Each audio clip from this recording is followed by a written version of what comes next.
my money.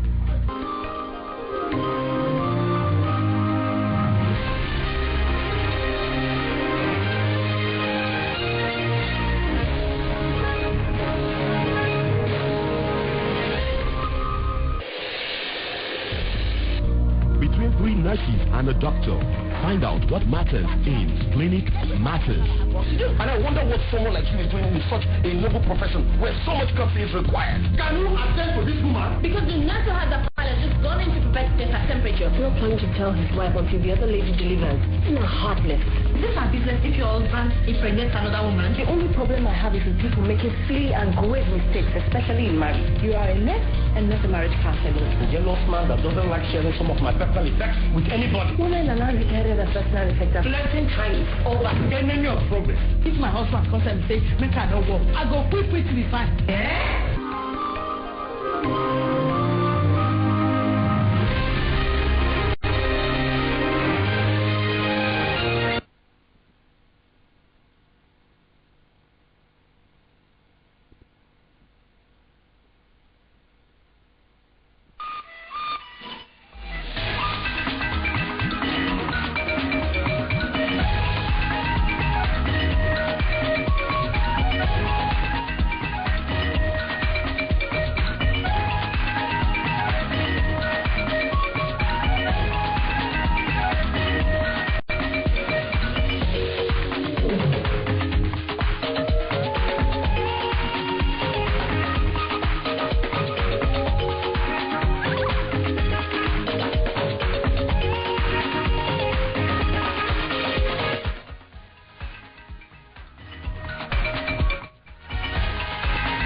Hello and welcome to Kaakaki B, African Voice, reaching you on Africa Independent Television, AIT. I am Adora Oyechere.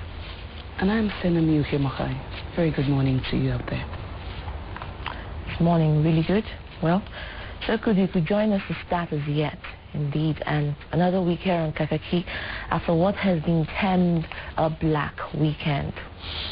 Indeed, the incidents that occurred over the weekend have left all in grief, such that the victory of the Super Eagles in Sunday's match against the brave warriors of Namibia is absolutely nothing to cheer about. Well, right from the communal clashes of Friday in Nasarawa State to the multiple crash on the Lagos-Ibadan Expressway same day to Saturday's plane crash at Kotoka International Airport in Accra, Ghana, there has been a trail of tears and blood. In these flowed freely on Sunday, beginning with the people killed in a bomb blast in the suburb of Bauchi, northeast Nigeria. Nigerians had rarely come to terms with the incident before the Dana Air McDonnell Douglas MD-83 aircraft crashed into a densely populated residential area in the suburb of Lagos. Well, the plane had left Abuja for Lagos and was just about 5 nautical miles, of course, to the Murtala Mohammed International Airport as we gathered, when all of a sudden, Mayday, filtered out of the cockpit of the craft. And before you knew it, it plunged. Reports have it that the ill-fated Dana plane had been under repairs for several weeks. The airline station manager protested this use, but the Indian management insisted it should fly. Now, a German news station reports that the plane should never have taken off because of its right of state, and that it's a wonder that the plane even made it to Lagos in the first place. When you hear things like this, you begin to wonder. Nigeria recorded its first plane crash on November 20, 1969, when a government-owned DC-10 aircraft on a flight from London crash-landed in Lagos and killed 87 passengers and crew on board. Between November 1969 and October 2006, Nigeria has recorded over 1,000 deaths owing to plane crashes. This includes the 96 passengers on board an ADC flight from Abuja destined for the northern city of Sokoto. This same flight had the Sultan of Sokoto on board, and the other plane crashes recorded between this period. Well, in May 2004. It's really sad, because when you look at it, you wonder why that plane should have taken off in the first place. Well, other plane crashes recorded between this period included the May 2004 as plane crash which killed 147 people, recorded, and then Sports Minister Ishaya Aku was among those that died. There is also the ill-fated Bellevue plane crash which occurred at Lisa Village near Ifo in Ogun State on October 22nd, 2005. 177 persons crashed in that crash. Remember also the Sosolisa crash in Port Harcourt, in which 6 secondary school students from the Loyola Jesuit College Abuja were among the 101 passengers that died as the aircraft burst into flames after crash landing at the Port Harcourt airport.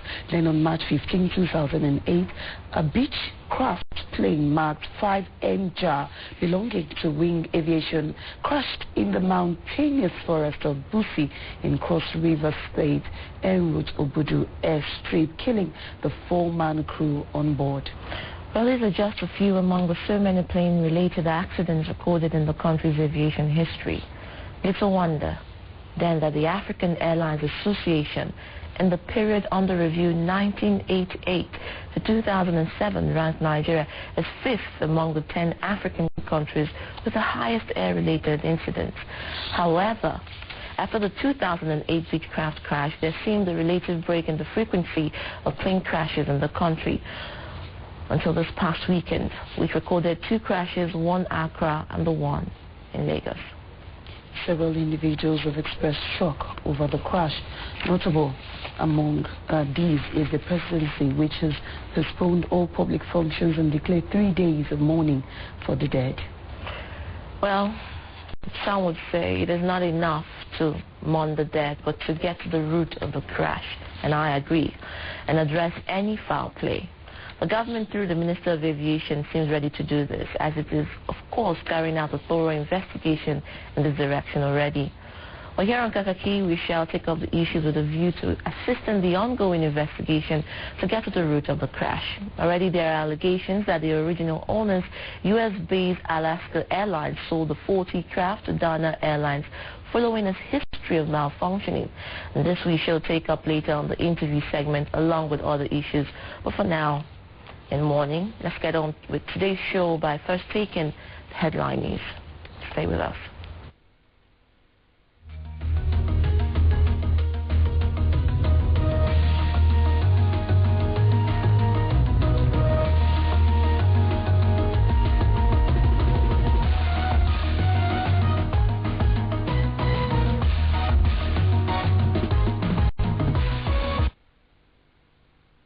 It was dark Sunday in the Nigerian aviation industry when the relative safety in this sector in recent times was shattered with the crash of a Dana Air passenger plane, killing all passengers and crew on board. The plane, which was on a regular flight from Abuja, came down in a densely populated residential area in Agbado railway line, a suburb of Lagos. Aviation officials said the plane was just about 5 nautical miles to the Murtala Mohammed International Airport, which was its destination.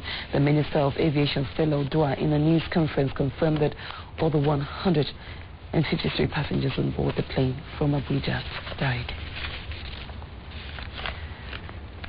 President Goodluck Jonathan has declared a 3-day national mourning for all those who lost their lives in Sunday's Dana plane crash in Lagos.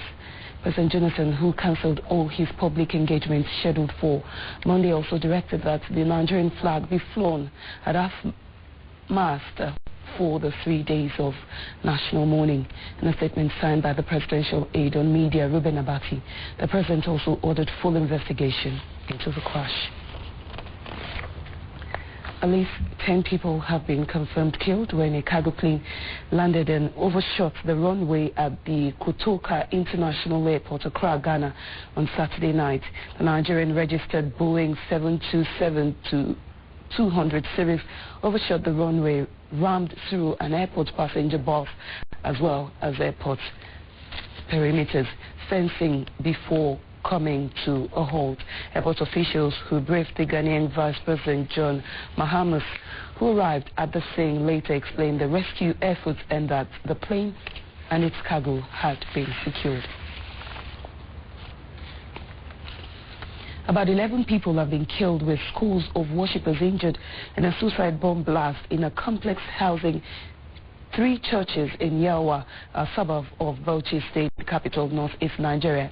The churches located in the area include the Living Faith Harvest and Deeper Life Bible Church. Reports that the explosion occurred when the first church service for the day had ended and worshippers were leaving the church building, while others were coming for the second service. Hundreds of Egyptians occupied Cairo's Tahrir Square on Sunday after a night of rage against what they feel are lenient sentences given to the ousted dictator Hosni Mubarak and his security chiefs. A judge sentenced Mubarak, 84, and his Interior Minister Habib al-Adil to life in prison on Saturday for their involvement in the killing of protesters during the uprising that ousted them from power last year. Mubarak, the only autocrat toppled in the Arab Spring to be put in the dock, could have been sent to the gallows as demanded by the prosecution. He was also cleared of graft charges. 6 police chiefs were acquitted, and Mubarak's sons Allah and Gamal had corruption charges against them dropped on a technicality, prompting protesters to take to the streets in Cairo, Alexandria and other Egyptian cities. Britain's Queen, Assad described Bashar al-Assad as denied his government's forces had any role in the Hawla massacre. More than 100 people, many of them children, were killed in the attack overnight between 25 and 26 May, most knifed or shot at close range. Assad described the killings as an ugly crime that even monsters will not carry out. Addressing Parliament, he blamed foreign meddling for the serious division. Britain's Queen Elizabeth joined an armada of 1,000 boats down London's River Thames to the pealing of bells on Sunday in a spectacular highlight of 4 days of nationwide celebrations to mark her 60th year on the throne. Hundreds of thousands of cheering people waving Union Jack flags and dressed in red, white and blue braved the wind and rain to pack the 7-mile route for one of the largest flotillas ever seen on the river. The Queen, wearing a silver and white dress with a matching coat, smiled broadly and waved to large crowds before boarding the Guild Royal barge, the Spirit of Chatwell, alongside her 90-year-old husband, Prince Philip. The U.S. government has urged China to free all those still in prison 23 years after Beijing's 1989 crackdown against protesters in Tiananmen Square. The U.S. State Department's message also called on China to provide a full public accounting to those killed, detained or missing. Beijing considered the June 1989 event a counter-revolutionary revolt and defend their response. In 1989, the army shot dead hundreds of civilians rallying for democracy. Thousands of people joined a march in the Colombian capital to demand justice in a case of rape and murder that has shocked the country. Rose Elvira Salih, a single mother who worked selling sweets in the streets of Bogota, was attacked on 23rd of May. She died 4 days later of her injuries. Her story has led an outcry in Colombia, where more than 51,000 women were victims of violence last year. Demonstrators called for tougher punishments for rapists.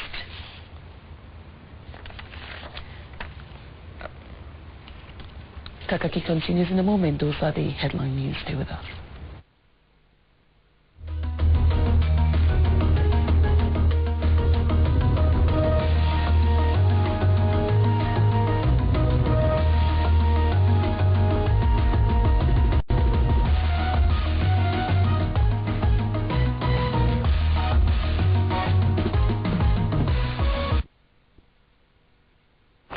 A very Good morning to you. This is Kaakaki, the African Voice, and it's the Monday of the first week in June. Now we have a special feature and we're going to talk about it. But first I want to tell you that it's still in view with what happened to Dana Airlines. Hours after the Dana Airline crash, Minister of Aviation Sela Odua addressed the press conference to soothe the nerves of Nigerians and also reassure the populace of government's resolve to carry out a thorough investigation and deal, of course, with the issue to guard against the future. Now let's hear what the minister has to say about all of this.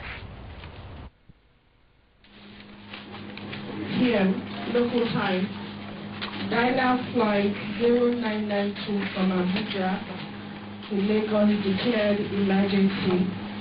A call for Mayday in Lagos Control Tower at about 11 nautical miles.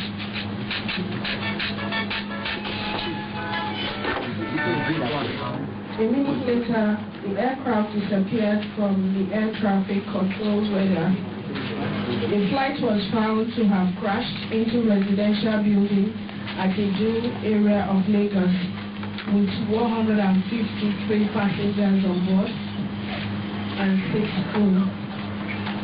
The police team, management agency, rescue teams from Lagos, Ogun State, and local residents, everybody conveyed at the crash site to see what they could do to help.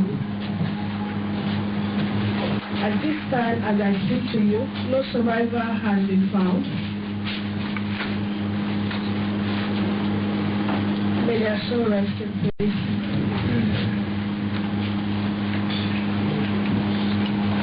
It's our prayer, therefore, that their soul will rest in peace, and that God will grant them eternal peace. We pray that their families will have the strength to bear this huge loss. The federal government of Nigeria will institute a very, very thorough investigation to find out exactly what happened and to ensure we don't have recurrence of this ever again. Again, we don't know exactly what happened. We knew that they were just 11 nautical miles coming into MMA when they called for Mayday. That's all we know for now. The investigation is ongoing. The rescue is ongoing. We do not know the exact number of casualties. We just keep on praying, and the rescue goes on. Thank you very much. Because we don't have the answers, we've set up a rescue. I'm going there now to make phone numbers to be posted online, and we're going to put them on television and newspapers as well. We will be talking to families, we'll be talking to loved ones. That's really all we know for now. As soon as we know more, we will definitely let you know. Thank you.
That was the manifest of those who lost their lives. May the souls of the dearly departed rest in peace. What a way to go. What I can say is just that was the most careless, insensitive thing to do to the lives of 167 people and more. Because for me, what I grieve most about is knowing that that aircraft wasn't due to fly, and against all odds, you put the lives of people in danger.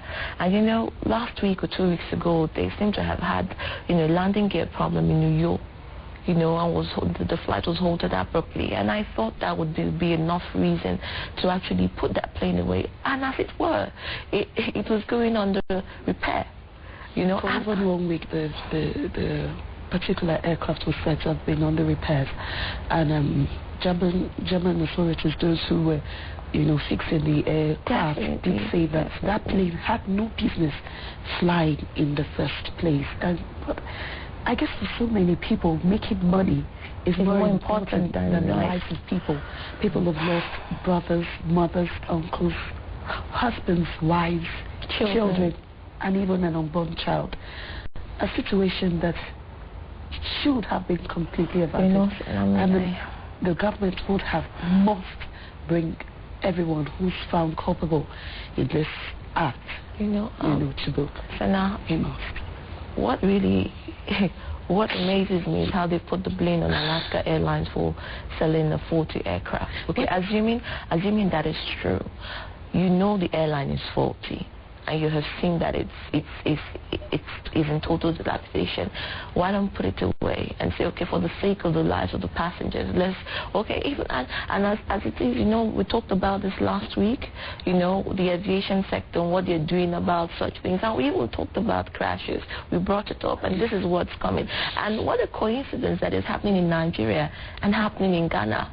At the same time. And that is what is most peculiar. You look at the lives of those people that they just brought up on that manifest list.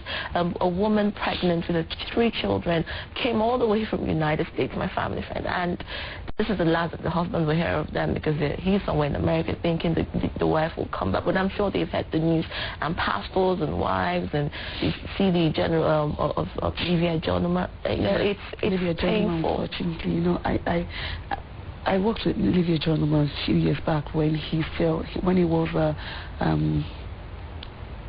a producer, an independent producer on RayPower. He produced a program, House Party, sponsored by Golda, and he was really someone that's so full of life, always bouncing. There's never a reason for never a dull moment. There's never a dull moment with Levy. There's always something to cheer about with him. May his soul rest in peace. I also lost an associate pastor, Pastor Aki, a member of my church, a very dear man, very wonderful man. He died too in that crash. Thank you.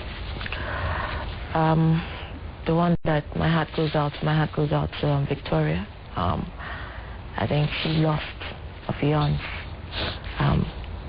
fiance in that aircraft, and I don't know how to say I'm sorry, or that I know what you're going through, but I know that you're grieving right now, and all I can say is take heart.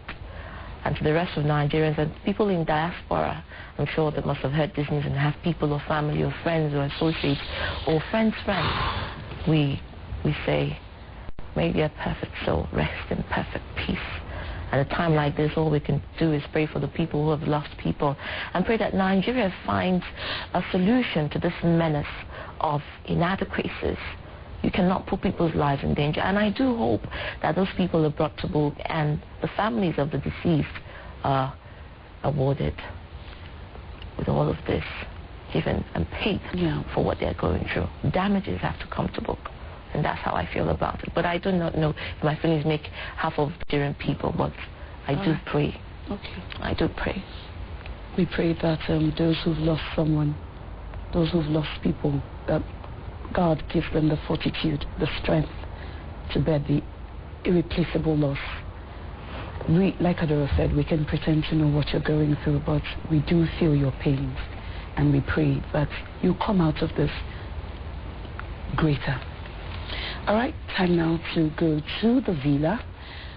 For Villa Diary, the new electricity tariff took effect on June 1, and this was preceded by the launch of energy-saving bulbs in the Aso Villa by President Jonathan last week. Also, the outgoing weeks saw the president play host to the Northern Elder Forum, headed by Alhaji Maitama Sule. Top on the agenda of the meeting was the security challenges confronting the country, the particular reference to Northern Nigeria. These issues and others which took place at the Aso Rock Presidential Villa, Nigeria State of Government last week forms the bulk of today's edition of Villa Diary. Let's now join our correspondent Anayoyo Ogiagborioge for the full gist.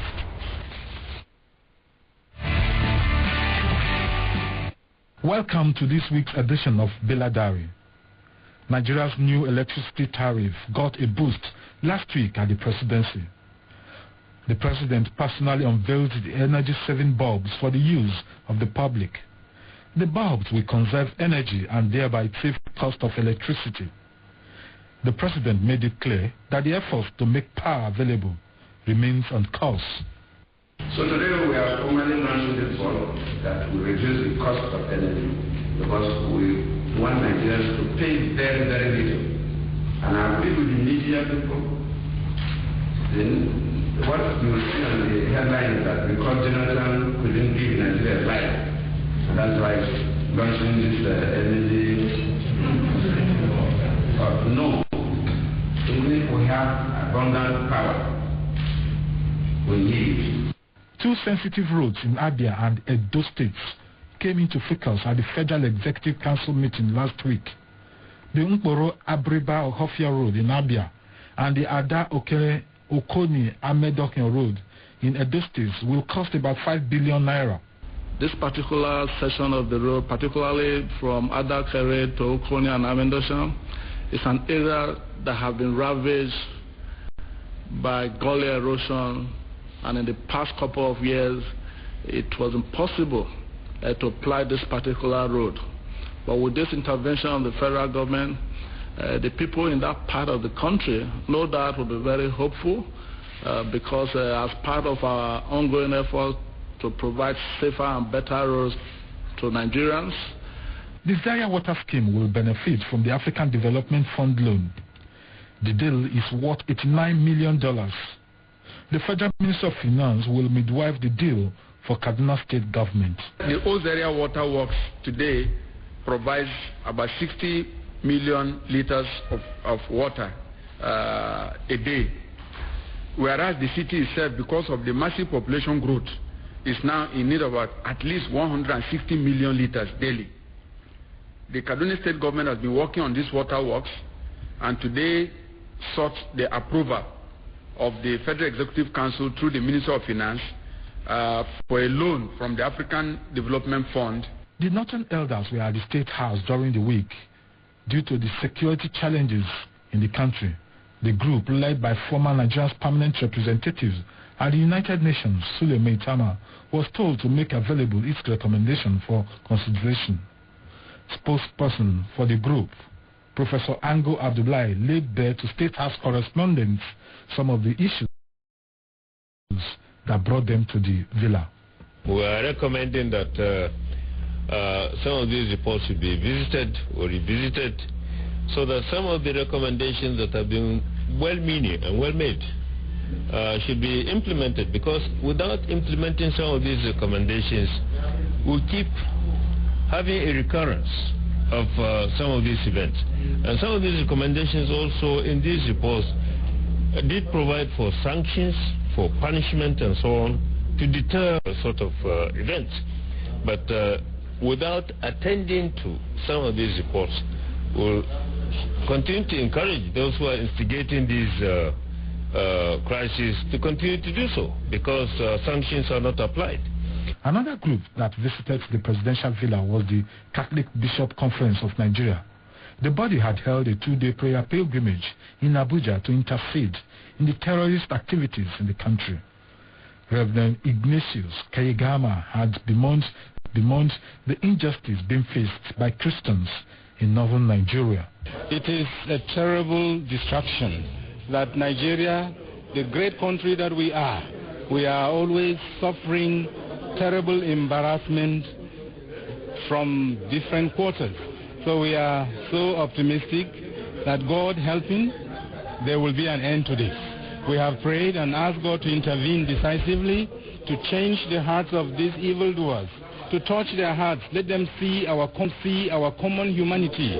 Let us use religion as instruments of peace and social development and justice, rather than using religion to kill ourselves.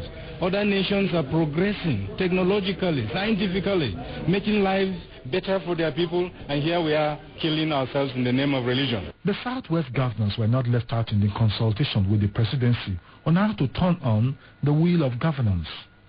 Though the presidency and the governors met in camera, the deplorable infrastructure in the Southwest, especially the Lagos-Ibadan Expressway, was top of the agenda. Roads are very, very important to all Nigerians, not just our people in the Southwest. And ordinary people, citizens of Nigeria, they don't make a distinction between federal roads and state roads. They just want roads that are motorable, that are decent, that would enable them have secure and safe travel in the course of their journey back and forth. And when you have a situation in which these roads are in a deplorable state, you are bound to have a huge well of disaffection by the people. It gladdens our hearts that Mr. President identifies with us. It's not just me alone. Yes, even though most of the road just lies within Ogun State. But of course, everybody will agree that there's no Nigerian, more or less, no state that doesn't use that road. So it is not just about Ogun State, but we know it's about Nigeria, and it's about our commerce, about our economy. That is the busiest road that we have. Until next week, when we bring you more of happenings at the presidential villa, I remain Anoyoyo Ogiagboyoge.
It's another Monday on Kaakaki, your #1 breakfast show in the whole of Africa. Some would accurately say, but that's true.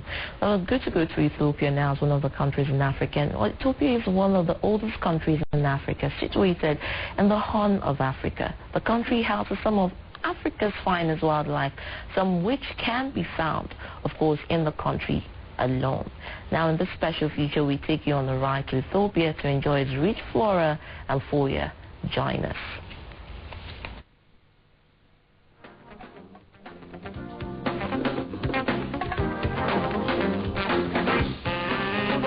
Ethiopia is a microcosm of the whole of sub-Saharan Africa, with an incredible variety of ecosystems, terrain and geography. In a world where there are fewer and fewer frontiers, Ethiopia alone is left. Our country has virtually every large species of mammal present in East Africa, with some not found anywhere else on this planet.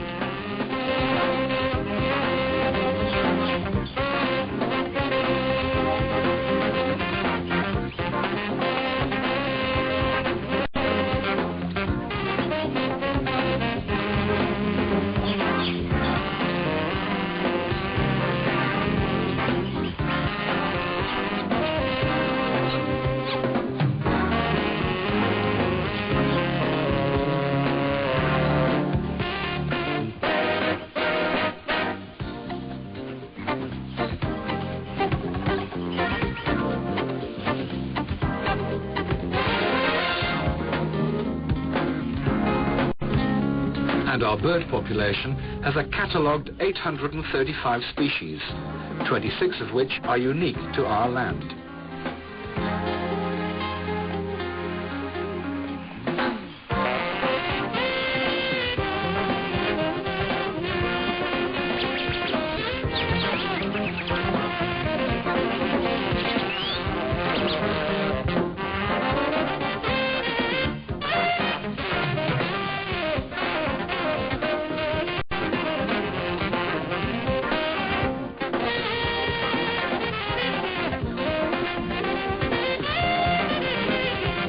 In a country such as ours, you cannot ever hope to be able to see it all. It would take a lifetime.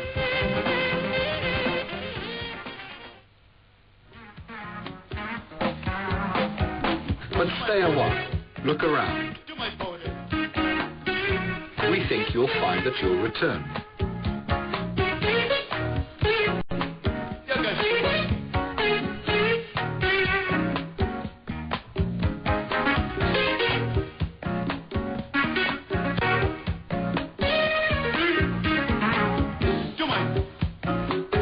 And once more, you'll hear the national salute. Salamta. Greetings.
Taking me to Ethiopia, I saw something that looked like a crossbreed of baboon and orangutan.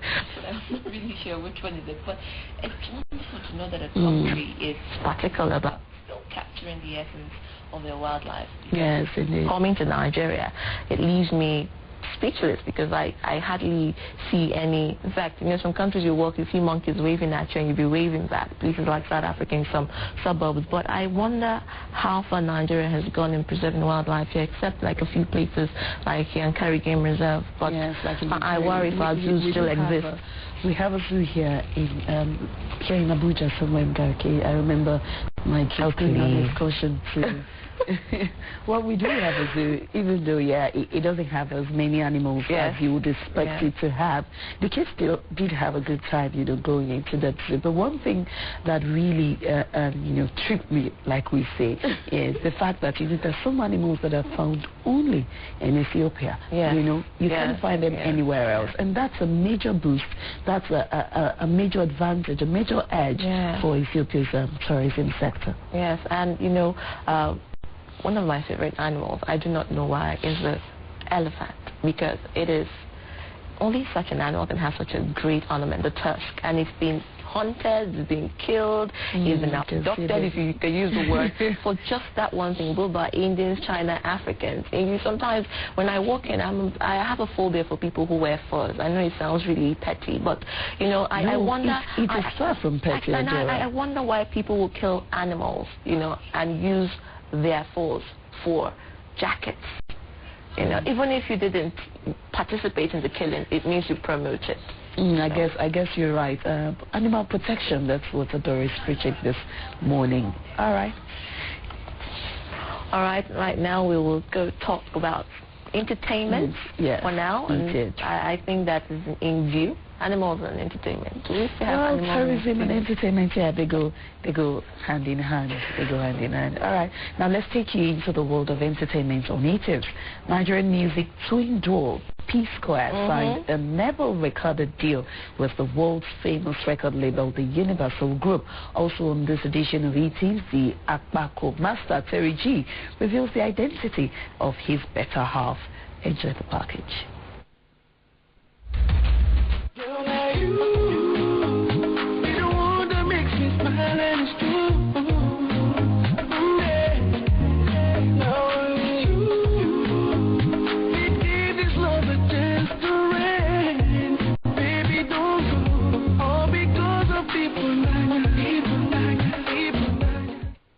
E-Tips debuts this week with our first story coming from the camp of P Square. And we begin like this. Now, from the look of things, Nigerian pop duo P Square have signed a major deal with the South African imprint of one of the biggest record labels in the world, Universal Music Group. P Square has been signed to Universal Music Group.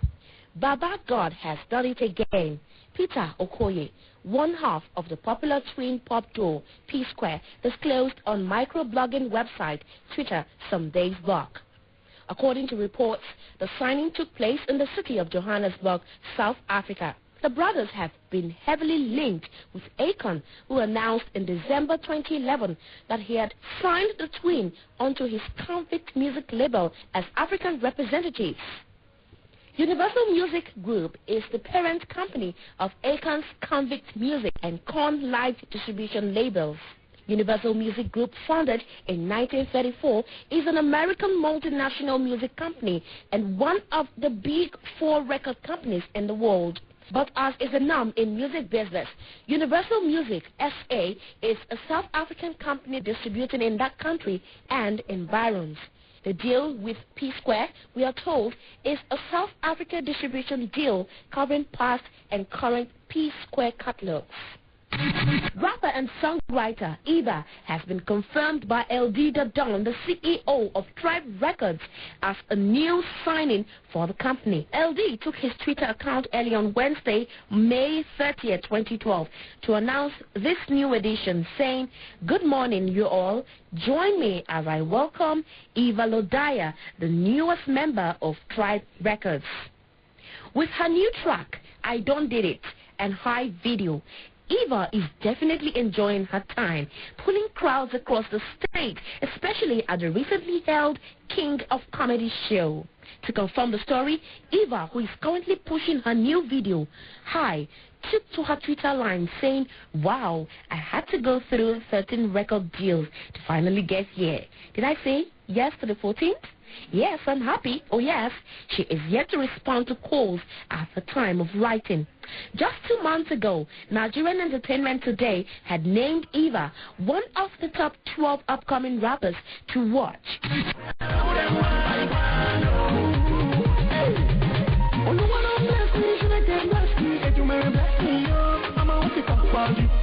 It's coming almost a year late, but Terry G has finally vindicated a whole lot of people by confirming the identity of his better half. The weird hitmaker has not only identified his longtime partner as Mimi, the same lady that was reported he was involved with and engaged to last year. He has also informed us that they are expecting their first baby, and he's happy about it. That's good news. A few days ago, the news about Mimi surfaced on blogs, with many reporting that Terry G's fiancée was 6 months pregnant. It's true, the Akpako master simply replied when asked.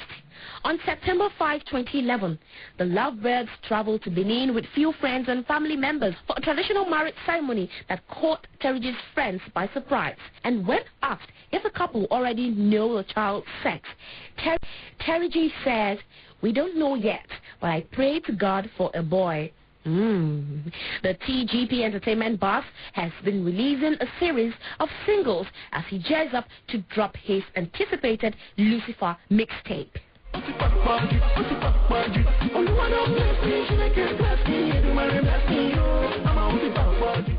Newly-wedded couple, Nollywood actress Funke Akindele and Kenny Almaroof Oloyede have traveled to London to spend their honeymoon. The couple left Nigeria for the UK on Tuesday, May 30th, 2012.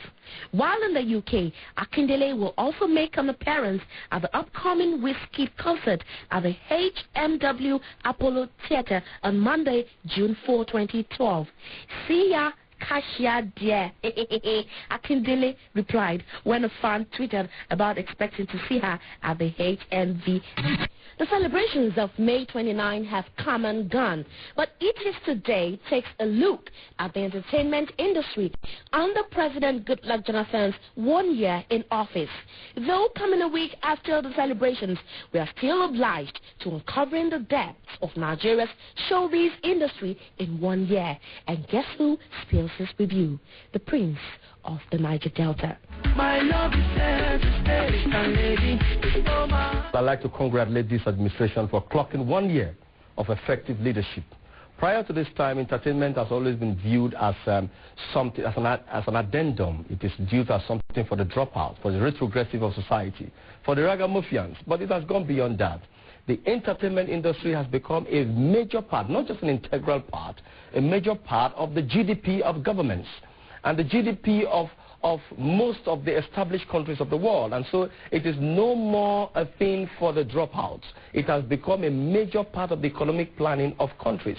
And so whatever is a part of your GDP, you know, you must take it as something serious, as capable of reviving or transforming the lives of a nation. Under this government, entertainment has not really taken off. But very importantly, I must establish the fact that this is one government that has been able to show the will to galvanize the entertainment industry to another level. 8 months ago, the president of this country announced that they will make $200 million available to engineer the entertainment industry. And I think that that is the first in this history.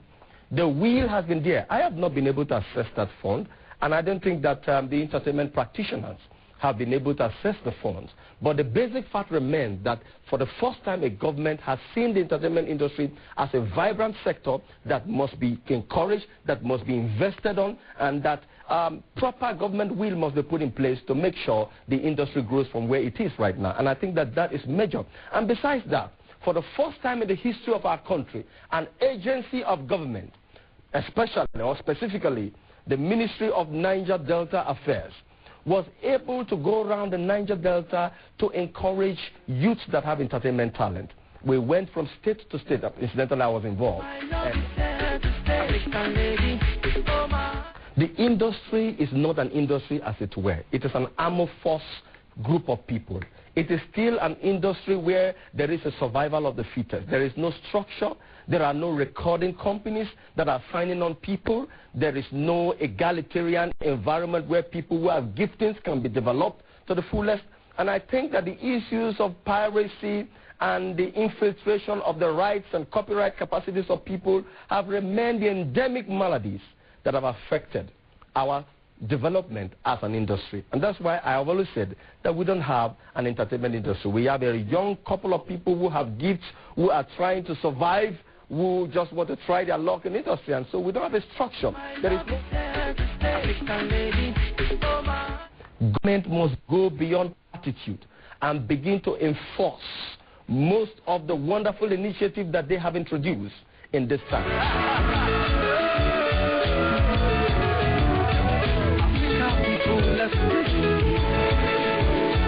Nigeria people, let's listen. Niger And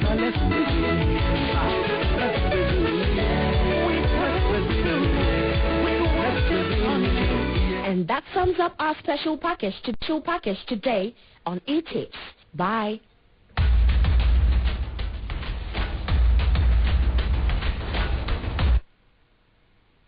Interesting. Well, the music industry does seem to be in the last 1 year.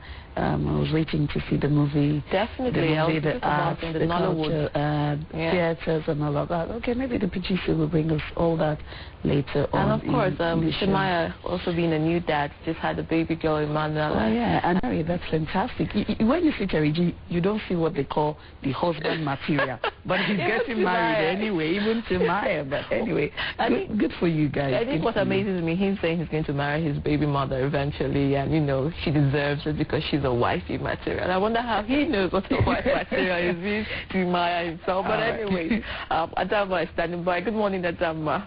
Good morning, Adora. Good morning, Tsunami. How are you? How am I? I'm the same way everybody is. It was a Black Sunday yesterday, and it's really heavy. The mood is heavy everywhere, and it's horrible, really horrible. Yeah, it's a horrible way to see a weekend and to see, we're all looking forward to a beautiful, cool, calm weekend, not knowing what was in store. It was going to be a Black Sunday. I had a great weekend actually until this happened on Sunday. I didn't even know about it. My eldest brother just called me. Where are you? Where are you? So what's going on with you, mister? Calm down. There's just been a plane crash. Oh, thank God you're not on the plane. Make sure everybody else is fine. And I'm like, OMG.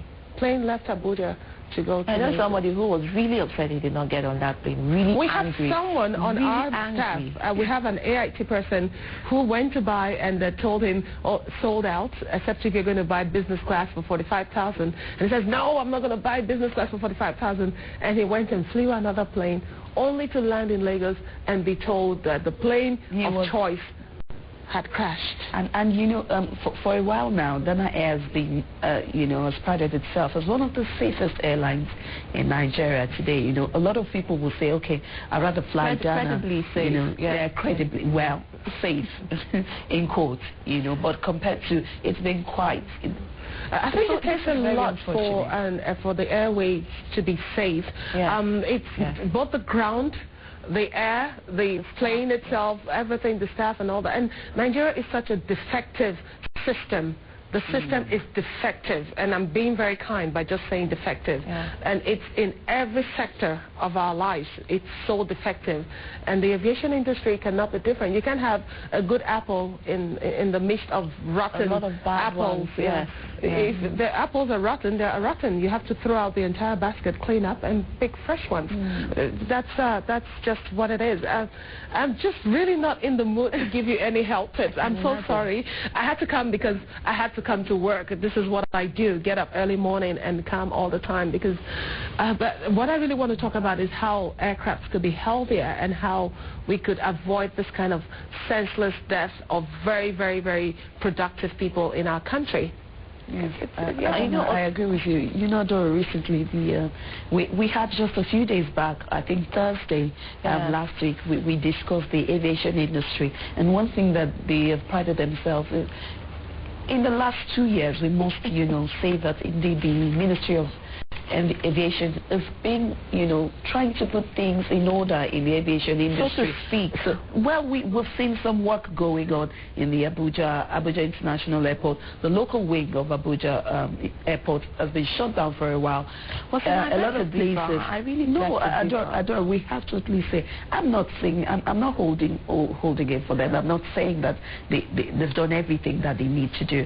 But I think that since the last 1 year, under Stella Odua, she's come out and talk about quite a few things that she will say, all right, she's looking out for, flyers, in the aviation industry. Remember, of course, she's the same person who, gave an ultimatum to Virgin Atlantic, some international flights, to cut their prices. And, But that about the health of the planes themselves. Because apparently these Dana planes have been having trouble. Definitely. A friend of mine told me she came in from out of the country, and she was through Lagos, and she was to fly back here.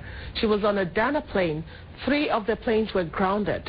Yeah. 1 plane returned mid-air. Yeah. She had a 5-something plane. She did not get into Abuja until after midnight.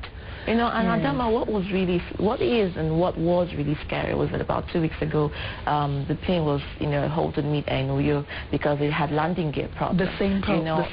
And you're wondering that people with such information would actually not want people to get on such a plane. But like somebody was saying, one of our camera crews, the people love money more than they love people. Course, absolutely. And you would jeopardize people's lives and put them on an aircraft. It's part of the system. And look at the families, generations that lost on that. And most importantly, Adora, there are no consequences. This is a country where there are no consequences. Whatever you do, you get away with it. It just takes time. We're all mourning now. We're all in pain. That in the next few weeks, we'll move on to something. It's like the fuel thing. I mean, look at the vast sea-free that is going on there. Look at the fingers that have been pointed, and nothing. Absolutely nothing has happened. Well, I just hope something will be done about this one, because people are not going to take it sitting down lightly. Yeah, I want to believe so too, because you find a situation where, when you push someone to the wall, when their back finally rests on the wall, when they bounce back, you won't like the effect.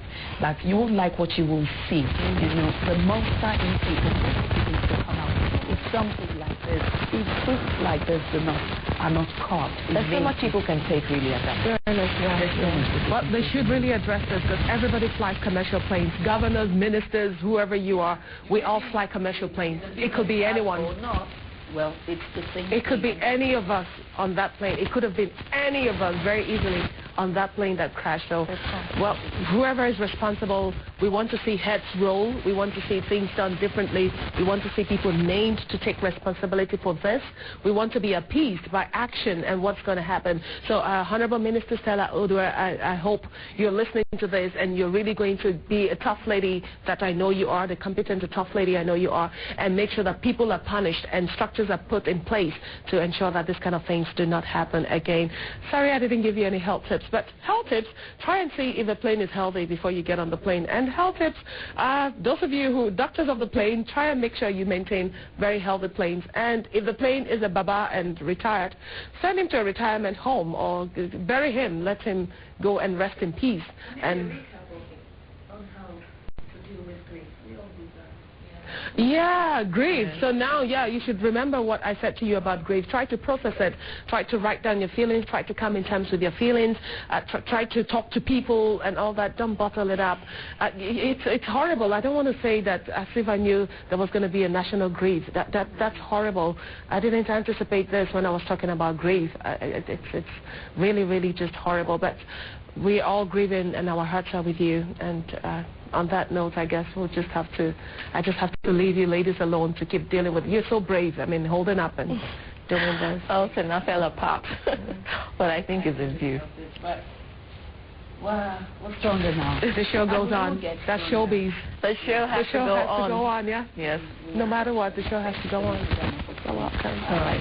Like you said, everyone should remember but they agree. Call a loved one, hug someone, talk to someone. It will help. Yeah. Thank you, Adama.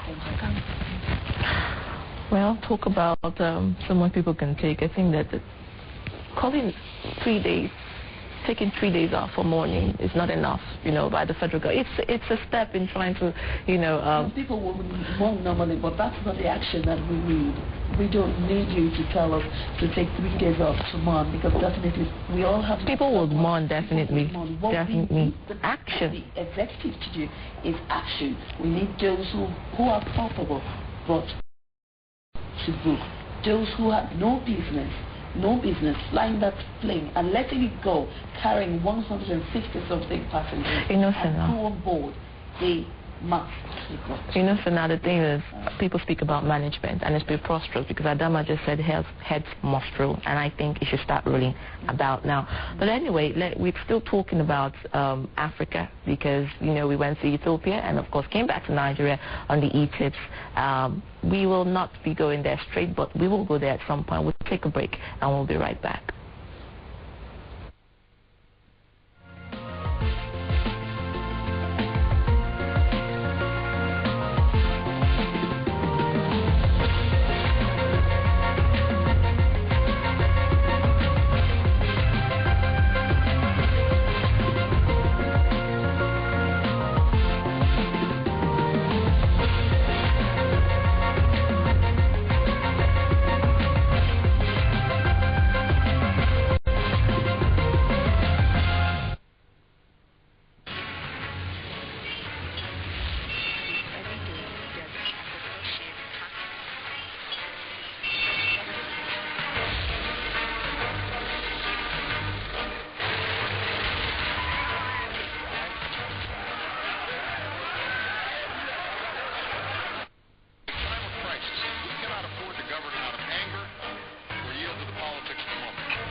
Top of the first hour this Monday morning on Kaakaki B African Voice. Welcome to Inside Nigeria.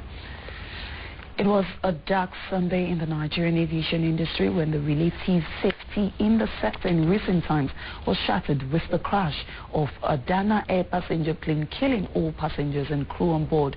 The plane, which was on a regular flight from Abuja, came down in a densely populated residential area in Agbado Railway Line, a suburb of Lagos. Aviation officials said that the plane was just about 5 nautical miles to the Murtala Mohammed International Airport, which was its destination. The Minister of Aviation, Stella Odua, in a news conference confirmed that all the 153 passengers on board the plane from Abuja died. Here, local time, Dyna flight 0992 from Abuja to Lagos declared emergency. A call for Mayday with Lagos Control Tower at about 11 nautical miles. The flight was found to have crashed into residential building at a Jew area of Lagos with 153 passengers on board and 6 crew.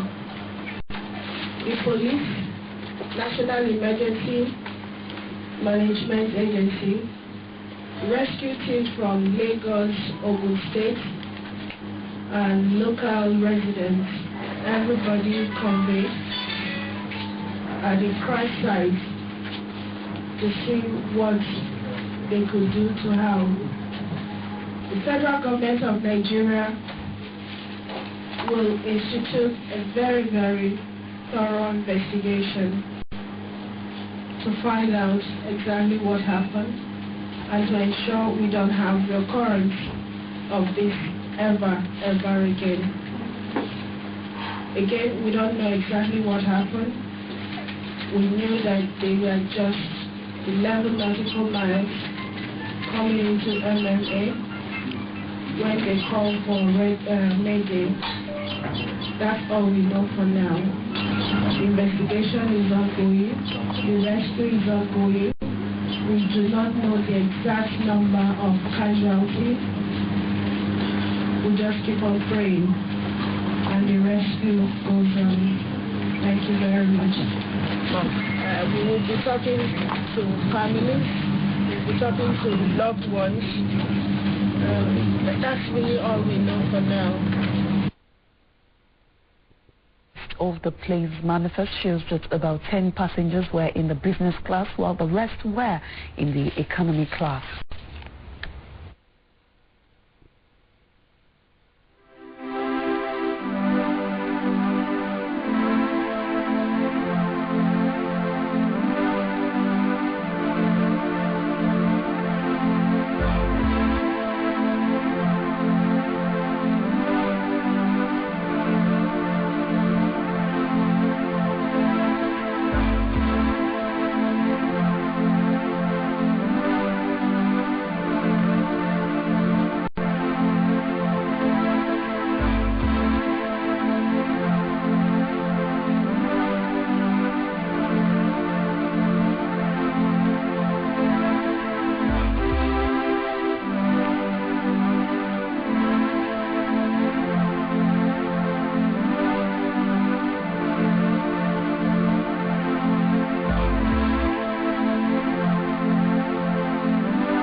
Of the dearly departed rest in perfect peace. President Goodluck Jonathan has declared a 3-day national mourning for all those who lost their lives in Sunday's Dana plane crash in Lagos. President Jonathan, who cancelled all his public engagements scheduled for Monday, also directed that the Nigerian flag be flown at half-mast for the 3 days of national mourning. In a statement signed by the presidential aide on media, Ruben Abati, the president also ordered full investigation into the crash. He joins all Nigerians in mourning the plane crash, which has sadly plunged the nation into further sorrow on a day when Nigerians are already in grief over the loss of many other innocent lives in the church bombing in Bauchi State, northeastern Nigeria. The president assured air travelers in the country that every possible effort will be made to ensure that the right lessons are learned from the tragic loss of valuable lives in Sunday's plane crash, and that further measures will be put in place to boost aviation safety in the country. He prays that God Almighty will grant the families of the victims of the plane crash the courage and fortitude to bear the irreparable loss. Speaker of the House of Representatives, Honorable Aminu Tambuwal, has expressed shock and sadness over the crash of Dana Airline in Lagos on Sunday. In a statement signed by his Special Advisor on Media and Public Affairs, Malam Imam, Tambuwal condoled with the families of the victims and prayed to the Almighty God to grant them eternal rest. He said the unfortunate incidents came at a time Nigeria is making giant strides in the area of aviation safety, adding that the unfortunate incidents should not deter Nigerians from traveling by air. Deputy President of the Senate, Ike Ekweremadu, has also expressed shock over the Sunday's plane crash in Lagos. Ekweremadu described the incident, which has thrown the nation into mourning, as most unfortunate, shocking and emotionally devastating, especially given the noticeable efforts at repositioning the aviation industry, pushing the air disasters of early 2000s behind us. He urged Nigerians to work together as a nation to get to the root of the mishap, strengthen air safety, and arrest any form of relapse in this ethical sector. The Deputy President of the Senate sent heartfelt condolences to those who lost their loved ones and urged Nigerians to remain calm and pray for the peaceful repose of the souls of the dead. About 11 people were killed with scores of worshippers injured in a suicide bomb blast in a complex housing 3 churches in Yelwa, a suburb of Bauchi State Capital, northeast Nigeria. The churches located in the area include the Living Faith, Harvest and Deeper Life Bible Church.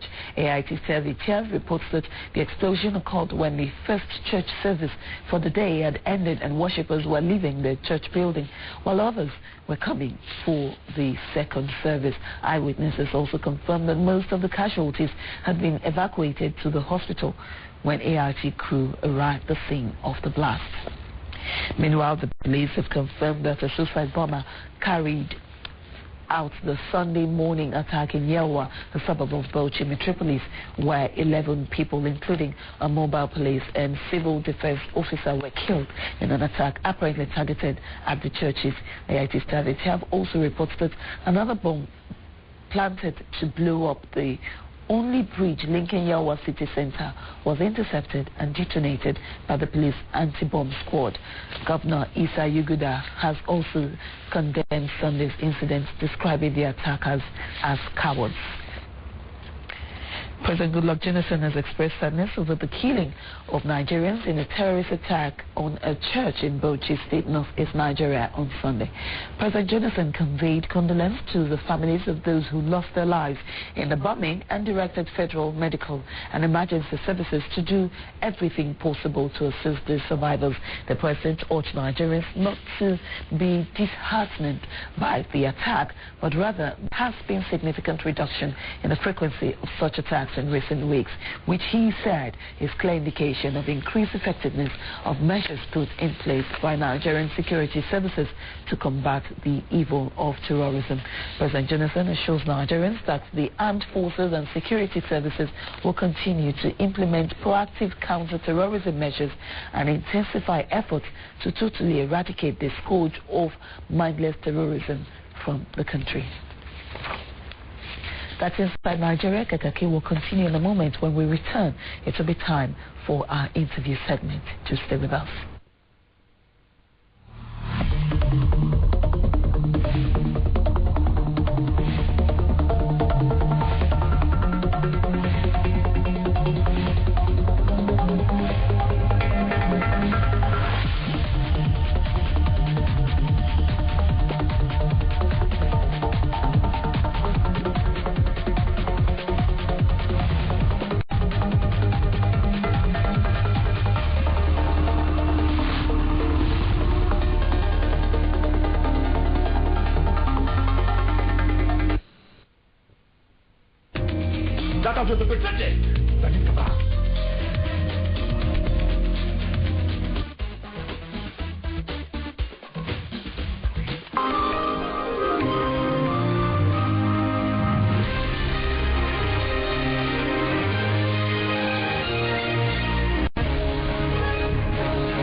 Show, BOS International. I think the congregation tonight should be a period for celebration of the the end of the legal year, the beginning of the legal year, but a period also for sober reflection. We have signed into law several legislations whose implementation will help us provide the service delivery that you expect of us and raise the standard of life. The Bisi Olakilo Show, BOS International. I'll give you all the finest things in life. You are the angel of my life, the love of my life.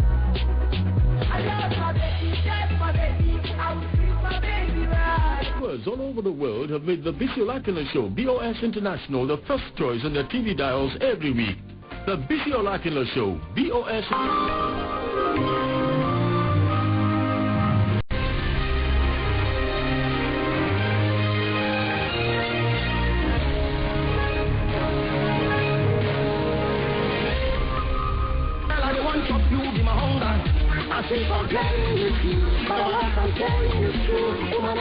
Time out with TA.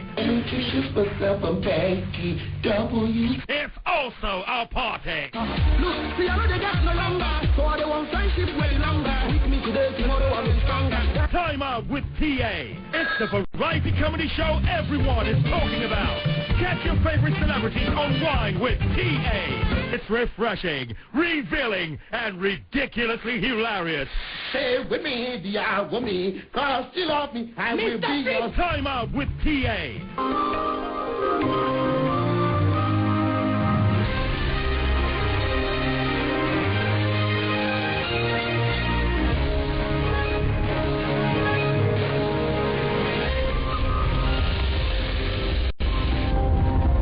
The new month of the new year usually comes with a lot of challenges for so many people. Nigerians are not left behind. Get the most current updates and business around the globe on The Money Show. If you look at Nigeria and our people, lots of people actually plan for the year from January up to December.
Now he'll say, prosper. We still have the prophets. Here comes another moment of prophetic declarations, the word from the divine throne. Destiny encounter. Be blessed as you walk. It's a beautiful day, a day of glory, and another moment to encounter the Almighty. Welcome to Destiny Encounter. I am Pastor Peter. We have more in part 1 of Turning Point's exclusive report, Behind the Mask. Many girls commit suicide in the state because of their loneliness, their emptiness. But come rain or shine, you'll find prostitutes on sidewalks. Hello and welcome to Turning Point.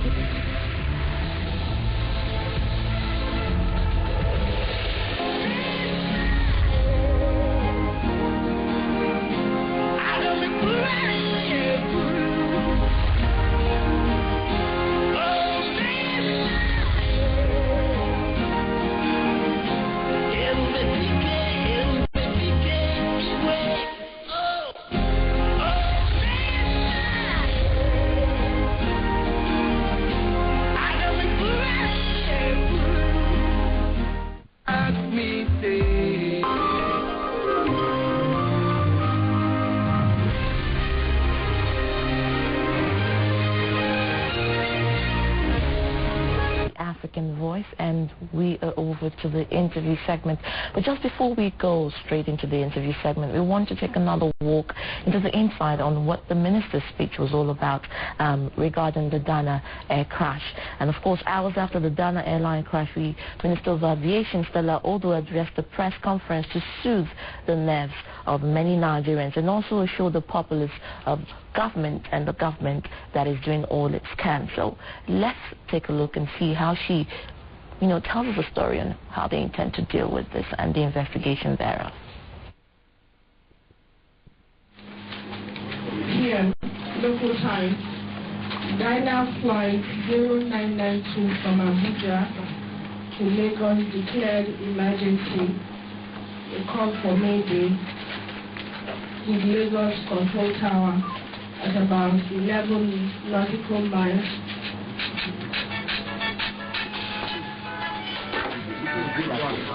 A minute later, the aircraft disappeared from the air traffic control radar.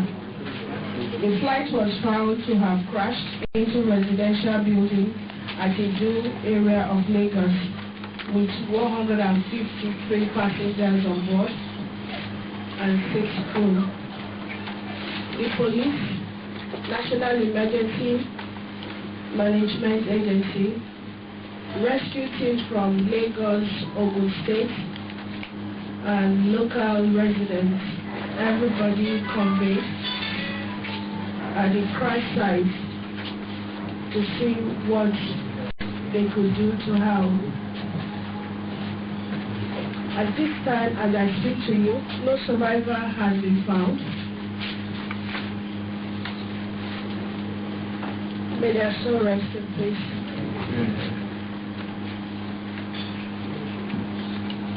It's our prayer, therefore, that their soul will rest in peace and that God will grant them eternal peace.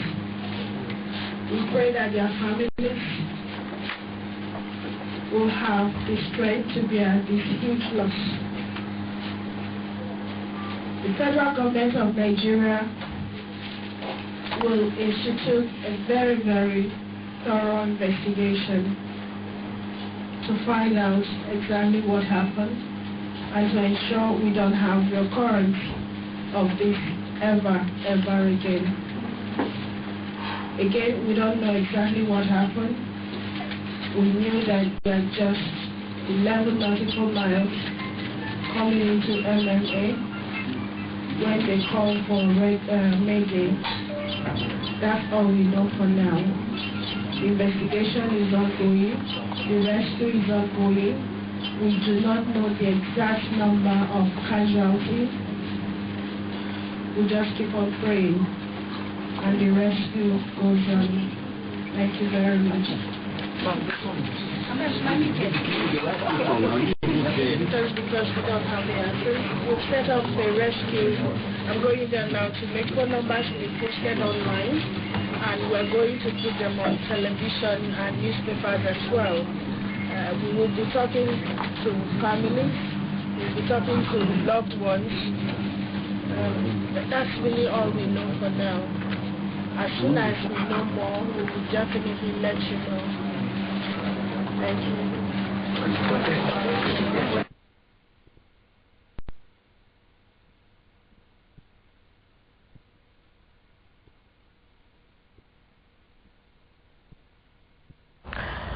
Well, that was a speech by the Aviation Minister Selotua telling us that investigations are ongoing, and it's also, some people are wondering which numbers to call. It's also a relief that some numbers will be up over the internet and in the newspapers. People can have access to them as well.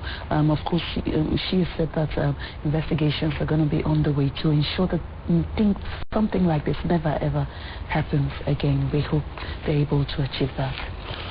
Well, on Saturday at about 7:15 p.m., a Nigerian cargo plane belonging to Allied Cargo crashed near the El Wak Sports Stadium in Accra, Ghana, killing 10 people.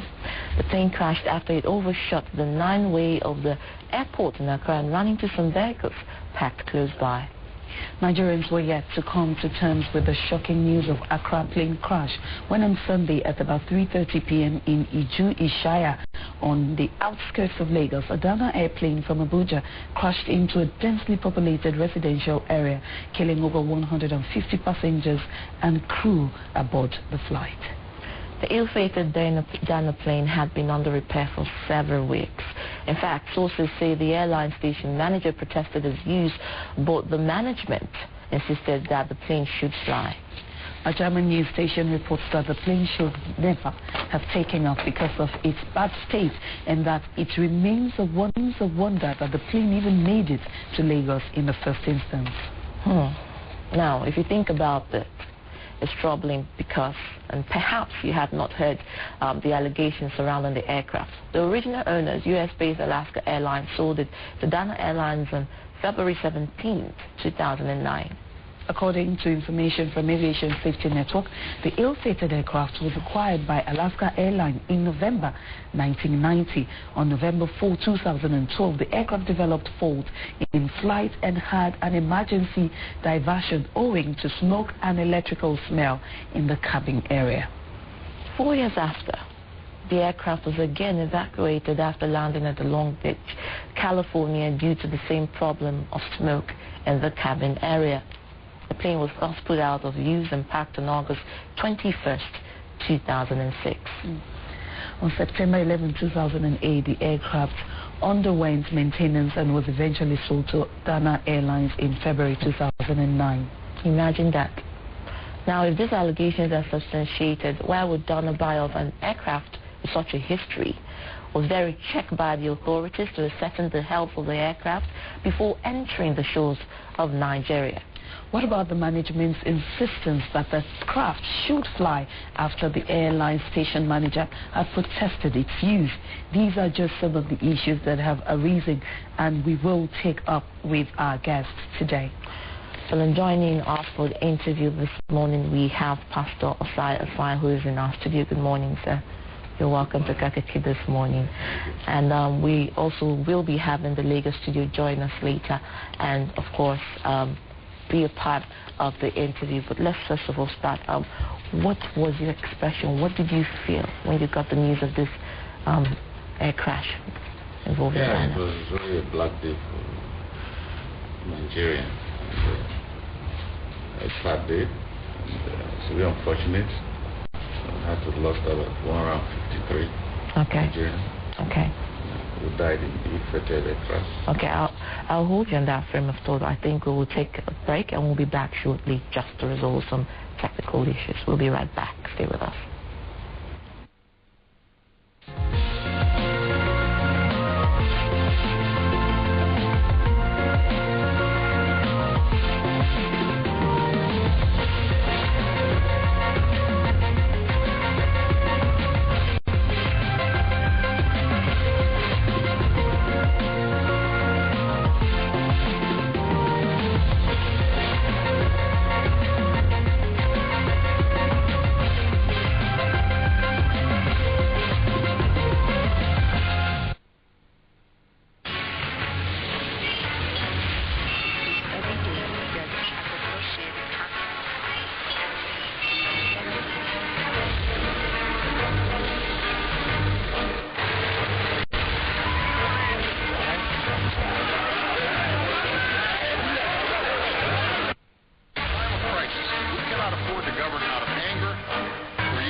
Welcome back. If you're just joining us, this is Kaakaki, the African Voice, and we are at the peak where we talk about what's happening today in our interview segment. We are dealing with the Dana aircraft, and we have joining us in the studio, like we earlier introduced, Pastor Osai, also an honorable member, House of Representatives, where he prefers to be called Pastor, so I beg your pardon, sir, Pastor Honorable Osai. And we also have retired Group Captain John Oji Kugu, CEO, Century Security and Safety Consultants, all the way from Lagos. Thank you for joining us. Nice to have you on Kaakaki. All right. Thank you for joining us in Lagos. So you were saying, in your own words, about when you heard about the air crash. Yeah, it was really a sad day for this country, a black day, I say. A lot would have happened, and yesterday we flew in from Heathrow Airport. Okay. We couldn't land because there was no light at Abuja Airport. We tried several times. 1 second, couldn't land. I was expecting the captain to really communicate to us. I was in the window side of the aircraft, and Imagine a British Airway couldn't land twice, almost on the ground. So that could have, something could have happened yesterday. But you see, before we left Heathrow Airport, I prayed with some of my members who traveled with me to Washington, D.C. to attend a program there. And I believed God, who abducted yesterday something. Wow. And at the third one, we were able to land. So would that have been talking about two? Yeah. Because of the experience of probably the captain.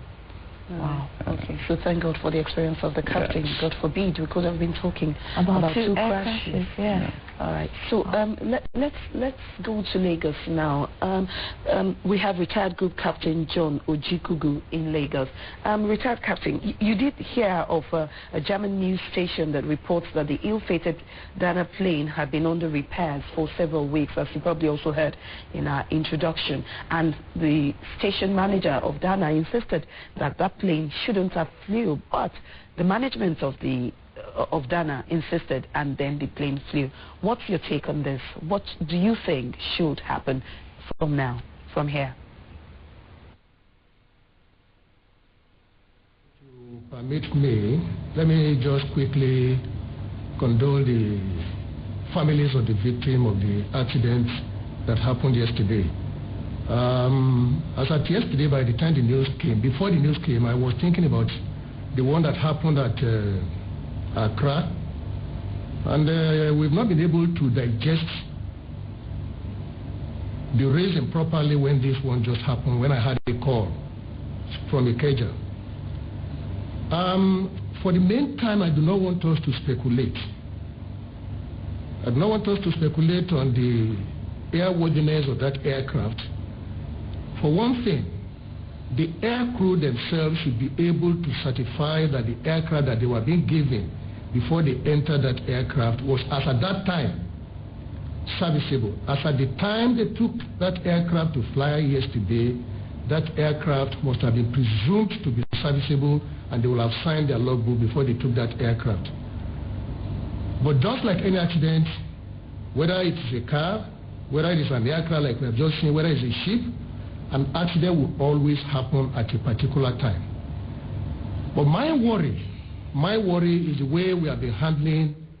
Oh my God, I think too. Oh, we apologize for the loss of visual from our Lagos studio. Honorable, back to you. The same question. You heard what I asked him. That plane had no business flying yesterday, yet it was made to fly. It was allowed to fly, sir.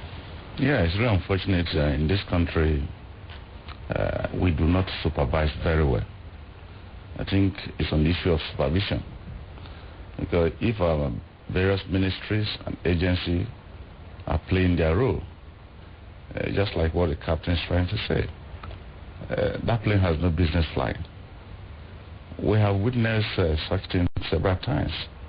For some of us who use the means of air travel because of our oversight functions, it happens that the ministry are not supervising it effectively. To me, yeah, I do not want to speculate what happened. But the issue is that if it's in other Western country, the minister ought to have resigned by now. Because the National Assembly have been doing their duty in making sure the oversight functions are done. 2 weeks ago, I brought up a motion at the floor of the House, which came through, on the issues of the security of our airports, on the issues of the equipment being used there. If there are not enough equipment, that means the supervisory agency are not doing their work. That means there's somewhere they have been breached. Somewhere, somehow. These aircraft are not being supervised effectively. Last 2 weeks, we would have crashed through another airline in the air. And I asked my chairman, I don't want to patronize such an aircraft again, an airline. And I didn't when I was coming back from Lagos. I thought Dyna, which I entered back to Abuja, was even safer. But most Nigerian thought that Dyna is safer. That's why people go through to get Dyna most times. But now look at the information we are getting is an old aircraft that are supposed to have been packed. So these are the situation. What is the supervisory ministry doing? Okay, Honorable, you've talked about supervisory ministry, and you've also talked about the dilapidated state of the airport, which is one of the reasons why some planes cannot land, because they do not have any radars or any correspondence between on ground and people in flight. Now let's look at the air crash also that happened on Saturday in Ghana, which is such a catastrophic coincidence with Nigeria having theirs on Sunday. Yes, I know that, but I'm just saying between the time space in Ghana and in Nigeria, it's a catastrophic coincidence. Now, former aviation minister Babatunde Mobako says he thought that the era of air accidents had come and gone for Nigeria. But what do you make of this, considering that she's been in one that was very lucky to have landed after all, and then this crash by Ghana? Yeah, well, thank God. You see, nobody will say that. Nobody will say that an air crash can happen like that. After all, we have a long history of it. For the past 5 years, I don't think we have witnessed such. For now, that shows that a little safety has been put into it, and there have been some checks in terms of the supervisory ministry. But on a larger scale, I see the supervisory ministry supervising these airlines very well, because there are many lacuna in the system. And for an aircraft to have taken off from Abuja, when that aircraft has been certified not worthy to fly, that means you are taking the life of Nigerians for granted. Imagine 153 Nigerians lost their life yesterday. 10 lost their lives in Accra yesterday. And God averted the one would have happened yesterday morning at 5:15. We were landing from 5:15 a.m. There was no light at the airport, at Abuja Airport. We flew in. All right. Group Captain John Ojikugu, back to you in Lagos. You've heard what the Honorable said. He's talked about he flew into Nigeria yesterday, early morning of yesterday, about 5 a.m. in the morning, and he said there was no light at the international airport here in Abuja, and the captain tried landing the plane twice. Now people are wondering, is Nigeria returning to the era of unsafe travels? Are we seeing another era of lack of safety in the aviation sector? With due respect to the honorable member of the House of Rep, I do not want us, like I said initially, I do not want us to start speculating. And secondly, we should not put, at this time, we shouldn't put any blame at the foot of the honorable minister or even the Minister of Aviation. Because there's a regulatory agency in this country, and I think that is what everybody has forgotten. And I think the honorable minister should sit back when he gets back into the National Assembly and find out who is really in charge. Let us concern ourselves with the accident that has just happened, because we sit down here and start looking at who supervises, who regulates, then we are going completely out. Then we're going to come out with a lot of things that might not help us. My take in what has happened yesterday is that there was an accident. Like the Honorable Minister said, 1 minute before that aircraft crashed, 1 minute before the aircraft crashed yesterday, he declared an emergency. And within that 1 minute, there was no radar contact with that aircraft again, neither was there any communication with that aircraft. Invariably, the aircraft crashed. I think the problem of that aircraft started much earlier than that. But unfortunately, and that is what we have seen in most accidents that has happened in this country, that when pilots have problem, instead for them to make a quick emergency transmission, what they try to do is to start managing it themselves in the cockpit. And at the end of the day, by the time the incident happened, there isn't enough time for the emergency management team to move. The problem that happened yesterday happened in 2005 when we lost Bellevue. It happened in 2005 when the Sosoliso aircraft crashed. It happens in 2006 or 2007 when we lost the ADC. Our emergency management is faulty. We have done practically nothing about it. The idea of government setting up a high-power investigation, for me, is completely out of it. There is a board of accident investigation. This thing should not be given to the government. This thing should be given to the accident investigation to do. Up to today, we haven't seen the report of the Bellevue. We have not seen the report of the Bellevue. The accident investigation has completed that report almost about 4 years ago, handed it over to the ministry. You ask them in the ministry, they tell you they've handed it to the president. Up till today, we need to know. But if we go back to speculating about this aircraft was bought at a particular time, he had this, he had that. Like I said, the crew of that aircraft, they are not going to commit suicide. If they knew that aircraft was not safe, they will not enter that aircraft. Like the Honorable Minister, the member is saying now, and from some side talk I've had, it means certain people knew that aircraft was not serviceable. If they knew that aircraft was not serviceable, why did they put it on the flight line? Why did the pilot sign it out? Why did the pilot enter it? Why did the co-pilot enter that aircraft? Why would they check 153 passengers into that thing? I do not want to speculate until the investigation comes out. But let us go into what concerns me and you. Our emergency management is still faulty.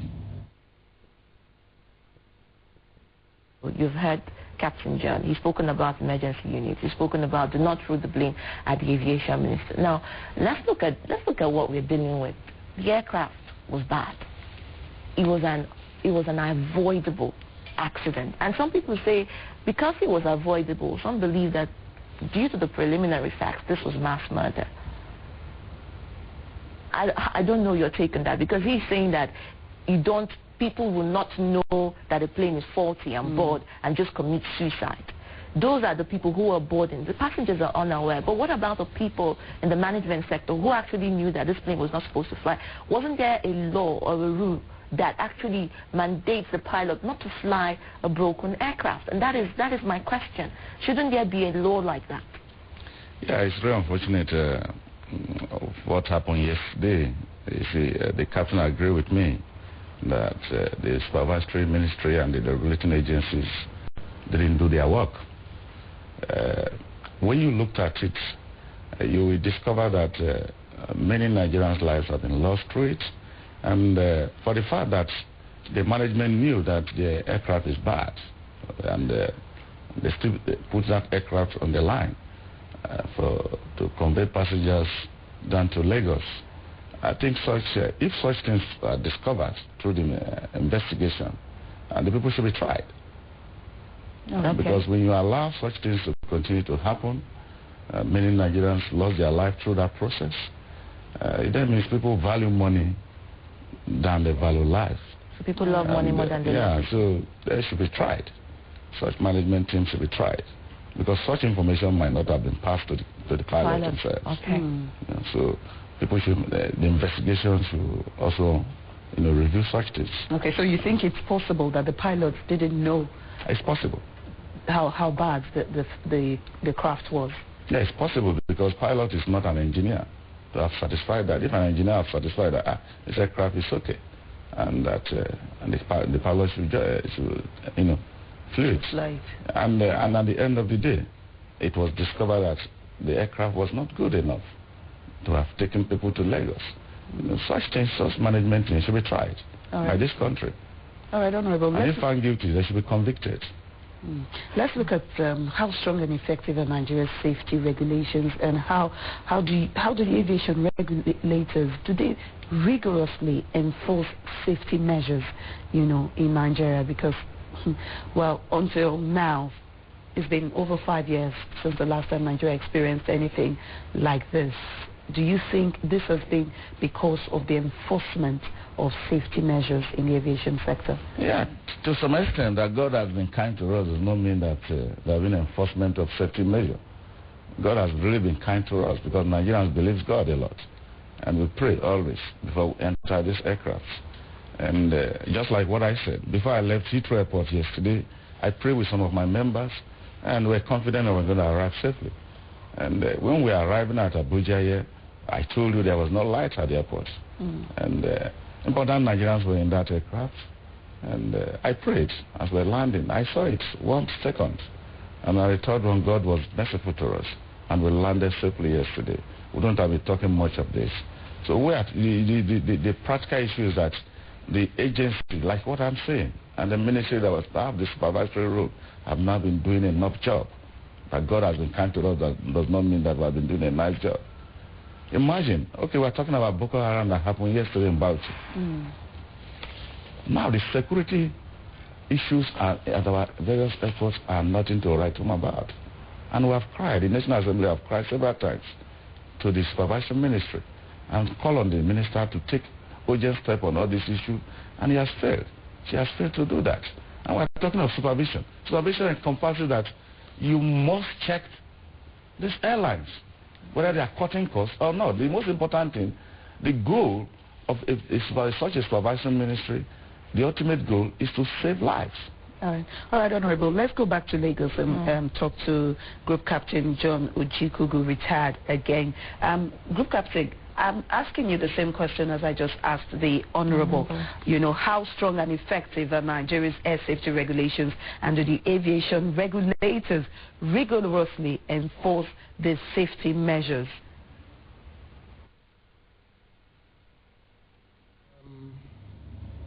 I do not know the grudge the honorable member has with the ministry and the agency that are regulating. I think so far, the way we are looking at this accident is that everything will always be perfect. Accident will always happen. It is what has happened. The agency that is responsible for safety in this country has done marvelously well from what you have just said in the last 5 years. Not the agency alone. Most of these aircraft that we are talking about, probably this one is an exceptional. Most of the aircraft that are flying in this country are relatively new. The history of this aircraft I do not know. At least for now, I have no idea about the history of this aircraft. But my take on this accident again is gone. And the number is 0946252203, 0946252203. Honorable, I'll come back to you. Still talking about regulations and safety and, of course, management. Now, Alaska Airlines has been in existence for more than 9 years. More, in fact, lasting into that. Now, this aircraft, usually there's a lifespan for every aircraft before you sell it. And every industry or every ministry or every country that buys aircraft should bear that in mind. And considering that this aircraft has been having problems before being bought by the Nigerian, over by Dana, I wonder if they really went through the normal test and trial that is normally equipped to such an aircraft, considering the cabin had smoke in it. So my question is, if this plane already had faults, why would they purchase it? And if they did purchase it, what laws are there to actually stop this sort of thing from happening? Thank you. First of all, I want to correct an impression. Okay. I do not have any grudge with the minister. I do not have any grudge with any ministry. My people voted for me to expose corruption. My people voted for me to make sure that I do the work they have sent to me here. And the issue is that, are you not telling us, the Nigerians, that the supervision ministry have no history of that aircraft? That's the question. To have even allowed it to come into this country means that there's a problem. An aircraft that have an history that such aircraft should not fly? Bought by Dana Airline, brought into this country, and we still allow that aircraft to fly? So the supervisory ministry are not doing their work. So there's a lacuna somewhere. Somebody's cutting costs somewhere. So what measures are being taken? Because honestly, this has been happening. He talked about the history, Bellevue. He talked about, in fact, I think when we go back to the case of the Loyola College, Jesuit College, I mean, that was one blow too many. You know, looking at it today, 160-something or counting passengers lost just because of, like you would put it, maladministration. So what laws are being put to check this menace? No, first of all, the Bellevue, the Sosoliso, what was their history? 30 years? Now, Dana have a history, according to you, 20 years or more than? Now, in these 20 years of history, the aircraft has been certified back, refurbished, and brought into this country. And nobody has asked questions. The supervisory ministers have checked it and still satisfied to fly in our airspace. There's somebody's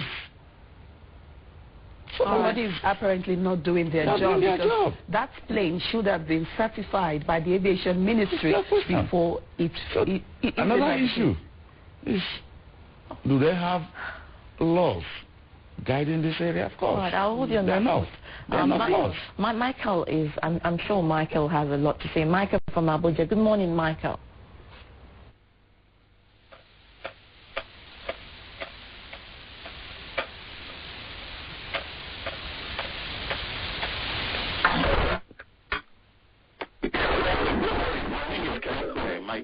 Volume of your television set so that we can hear you loud and clear.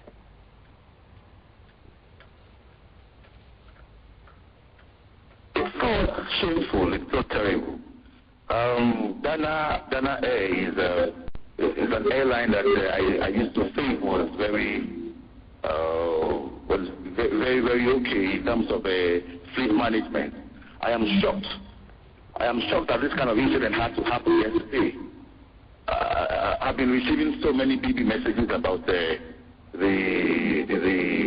level of mismanagement of their airlines, and how this particular airline had to be diverted a couple of times because of poor maintenance. We have just lost 153 passengers. Only heavens know how many were died on the ground where the plane crashed into. I don't know what's going to be done. There have been so many reports about incidents in the past. And the last few years, we've not had any of this. And we all thought that plane crashes has come to an end. But this very unfortunate incident again happening on a Sunday. And then with all the other incidents happening, bomb blasts and all that, explosions in churches and so on, I don't know what's happening. We can't even travel by road again, because a few days ago there was so much threat on the road and along the Lagos-Ibadan Expressway. So you travel by road, it's a problem. You travel by air, it's another problem. By sea, it's another issue. I don't know what's happening. Honorable Osai, you have been in the House. I don't know what you are going to do about this. I just hope that we are safe in this country. I need to register my displeasure. I'm talking with so much passion here because I lost a few friends in that air crash. I lost a few friends and a few family members. It's so pathetic, it's so shameful. What are we going to do? What is the way out? How can we stop airlines buying dead and over-refurbished aircraft and bringing it to our Nigerian airspace and using it? And even after people have complained and protested, I'm told the airport manager complained about the use of the aircraft, and they still went ahead. They need to be punished. They need to be punished. We have lost the aircraft in their life. I am so distressed right now. I can't even go to work this morning. Thank you, Michael. Thank you very much for that contribution. Honorable, you heard what Michael said. It's one thing that these planes are bought when they are quite old or very old. The problem, the other issue is, how come is it that it can easily find its way into the Nigerian airspace without much ado? There seems to be no problem in finding its way back as old as it is. I want to thank Michael for his contribution.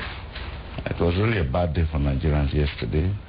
And just like what I said, I've been voted in to protect the lives of Nigeria, to work in harmony with the president of this country. If some of the supervisory ministry, like what I said, are not doing their job, it's expected, like in abroad, they should resign.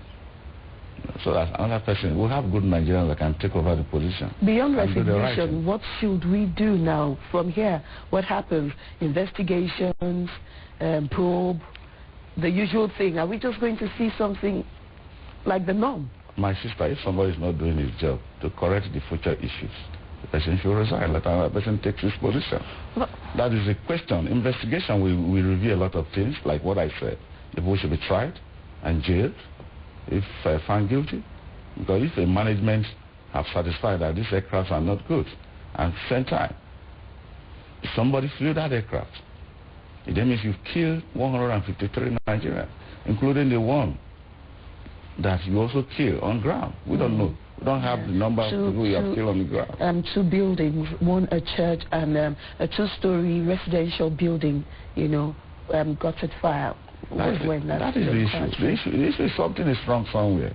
And if something is wrong to cure such things, then the team, we're talking about the supervisory ministry, and that is what I'm saying. You see, a lot of issues, signs are there that the supervisory ministry are not doing their job.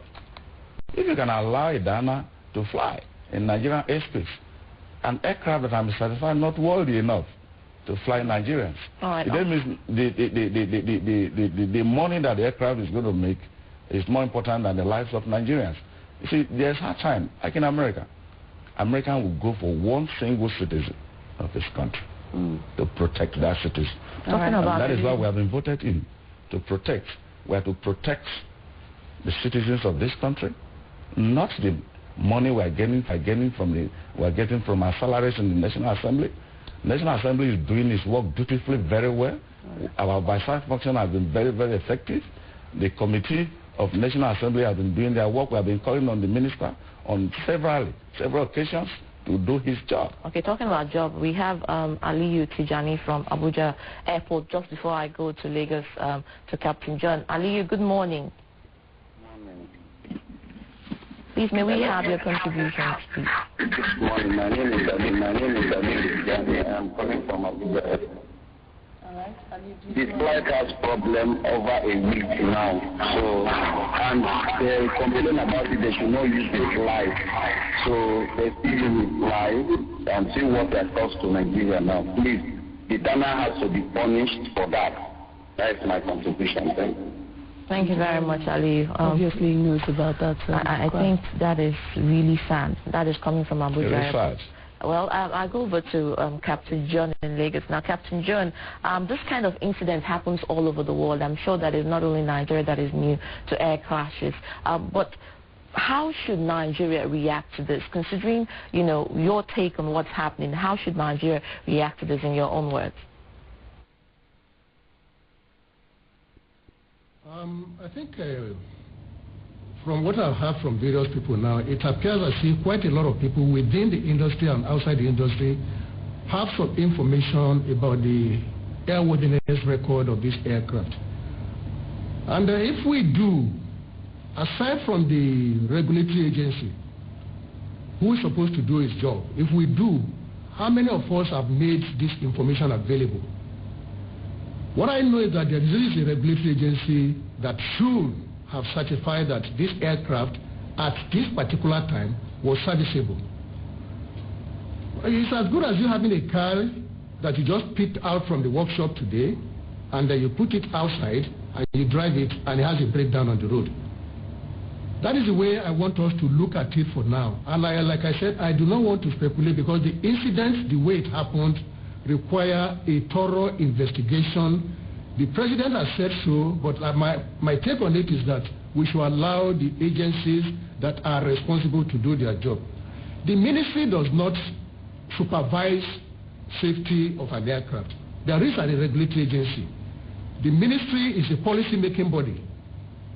The regulatory agency that is supposed to be in charge of both safety and security of aviation, that has the authority, is the Nigerian Civil Aviation Authority. And I think that is where the honorable member of the House should be directing his query to. But honestly speaking, this accident is an accident. If it happened within 1 minute, then like I said, there is a crew error somewhere, and I think we need to investigate all this and be able to come out with what really happened. What happened was an accident, and for now, I do not want to join people to start speculating whether that aircraft is worthy or is not worthy, unless the investigation comes out and we're able to now start pinpointing. Like I said, we had the Bellevue. It was something like this. Up till today, we have not been able to come out with it. And it was the first of all the accidents that happened. It has taken how many years now? 6 years or 7 years now. The report has not come out. Incident properly to be able to find those people who are involved, so that such things will not repeat themselves again. Because when you try and you find those people guilty at the end of the day and they are jailed, somebody that is supervising and the people that will come on board again to supervise will be able to check these lapses. That's what the question we're talking about. Because if you don't try those people involved, we knew that these aircrafts were bad and still allowed to go ahead. If you don't try them, it will repeat itself. It will occur again. Doesn't this we said same thing in solution issues. Nobody has been tried. We said so in Bellevue issue. Nobody has been tried today. And that's the lapses will continue to go on. Because first of all, we in government must put Nigerian lives into consideration first when we are taking decisions. To check the lapses of the future, we should be able to try them. Those people involved. And the other airliners available on ground? Of course, it's not only Dana Airline. Right, it's not only Dana Airline. I told you a few one. When I accompanied my committee to Lagos in this Lagos doctor's problem, we are saying we were lucky. I don't want to call the name of the airline. Maybe you should, so that people will be careful. I think it's... No, the question is, I see the supervisory ministries will do their job. Okay. All right. Okay, and you're for the word that damages should be paid to the families that lost people? Of course, at least they must have ensured the passengers themselves. Well, you've heard it all, and of course it was a dark Sunday yesterday, and the whole country was thrown into mourning and grief. But like we say, may their souls rest in perfect peace. We've been joined by Honorable Osai, member House of Rep, or rather like you would call him, Pastor Honorable Osai, member House of Rep, and also retired Group Captain John Ojikugu, CEO Centering Security and Safety. That'll be commercial, sir. And Safety Consultants, Lagos. Thank you for joining us, Captain. It was a pleasure having you on Kaakaki this morning.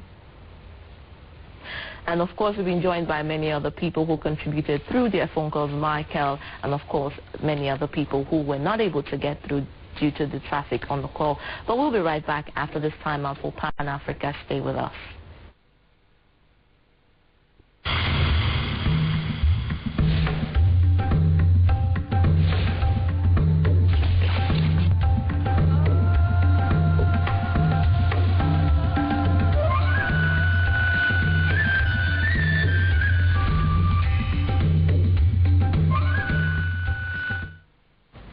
It was dark Sunday in the Nigerian aviation industry when the relative safety in the sector in recent times was shattered with the crash of a Dana Air passenger plane, killing all passengers and crew on board. The plane, which was on a regular flight from Abuja, came down in a densely populated residential area in Agbado Railway Line, a suburb of Lagos. Aviation officials said the plane was just about 5 nautical miles to the Murtala Mohammed International Airport, which was its destination. The Minister of Aviation, Stella Odua, in a news conference confirmed that over 153 passengers on board the plane from Abuja died. At least 10 people have been confirmed killed when a cargo plane landed and overshot the runway at the Kotoka International Airport, Accra, Ghana, on Saturday night. The Nigerian registered Boeing 27200 series overshot the runway, rammed through an airport passenger bus as well as the airport's perimeter fencing before coming to a halt. Airport officials who briefed Ghanaian Vice President John Mahama, who arrived at the scene later, explained the rescue effort and that the plane and its cargo had been secured. Hundreds of Egyptians occupied Cairo's Tahrir Square on Sunday after a night of rage against what they feel are lenient sentences given to ousted dictator Hosni Mubarak and his security chief. A judge sentenced Mubarak, 84, and his interior minister Habib al-Adli to life in prison on Saturday for involvement in the killing of protesters during the uprising that ousted them from power last year. Mubarak, the only autocrat toppled in the Arab Spring to be put in the dock, could have been sent to the gallows as demanded by the prosecution. He was also cleared of graft charges.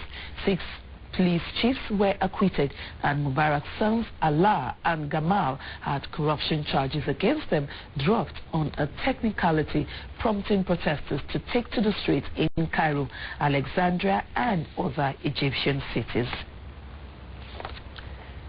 Egyptian presidential hopeful Ahmed Shafiq, a former Prime Minister under jailed ex-leader Hosni Mubarak, has accused his Islamist rival of harassing Christians.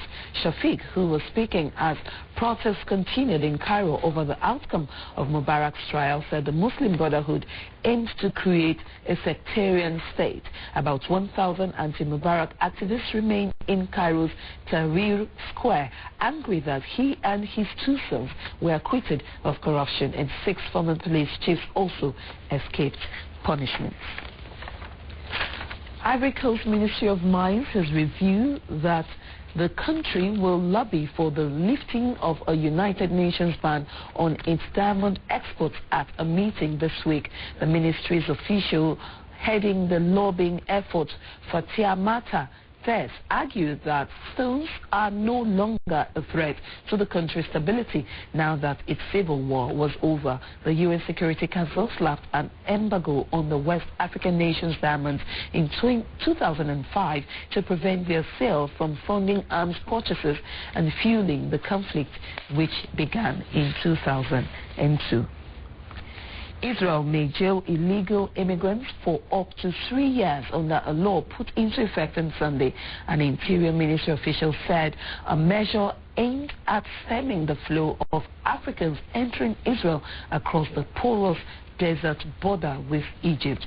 Interior Ministry spokeswoman Sabine Haddad says the law takes effect from Sunday. The controversial law was passed by Parliament in January and denounced at the time of liberal politicians and human rights activists. That's Pan-African World. Kaakaki continues in a moment. Don't go anywhere. We will be right back.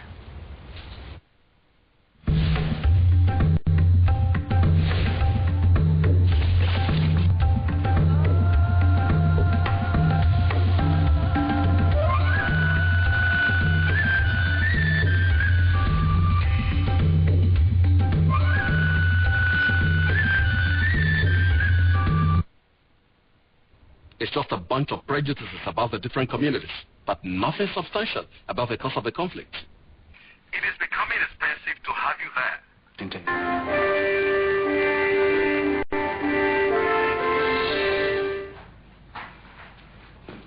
If it was you that lost your brother, would you do it? Family ties, but thorn in the flesh. To be seeing my daughter every day is not small money. Your daughter, when he's concerned, my pocket is never afraid. Oh, well. I will do everything. I'm making on the name you believe that. And then I sure. Hello, Mom. What's Carrie? Yeah, I don't like anything that has to do with jazz. Like, Come, you be like the hungry, never why are you rich, Abby? You know nothing about football, so there's no point again. Organize your cup and not your body. This one not the couple. Oh, well, see, baby. It's not my money.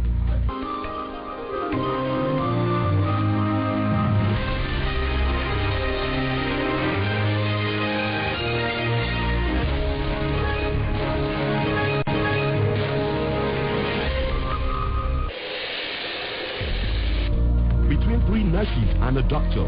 Find out what matters in Clinic Matters. And I wonder what someone like you is doing with such a noble profession where so much courtesy is required. Can you attend to this woman? Because the nurse has a pilot just gone in to prepare to test her temperature. No plan to tell his wife until the other lady delivers. No, heartless. This is our business if your husband impregnates another woman. The only problem I have is with people making silly and grave mistakes, especially in marriage. You are a nurse, and not a marriage counselor. A jealous man that doesn't like sharing some of my personal effects with anybody. Women are not regarded as personal effects. Plenty time is over. Get many of progress. If my husband comes and say, make I no work, I go quickly fine.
We want a good Nigeria first.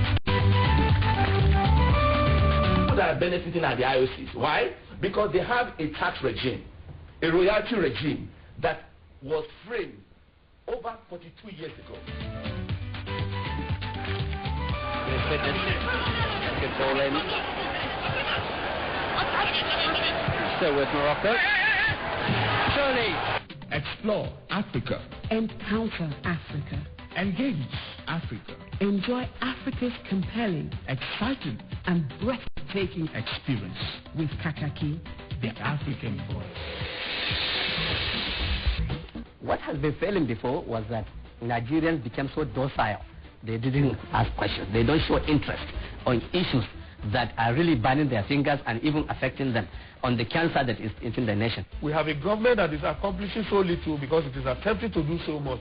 It is absolutely important that the state of our criminal justice system is made an agenda item. If you look at section 285 of the Constitution, it says you must file your petition within 21 days from the date of the result of the election was announced.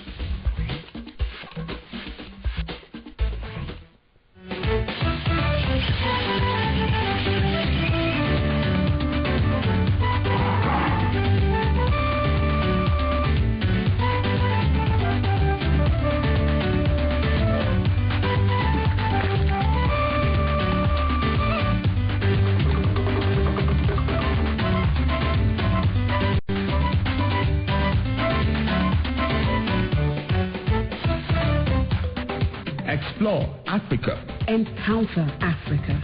Engage Africa. Enjoy Africa's compelling, exciting, and breathtaking experience with Kaakaki, the African voice.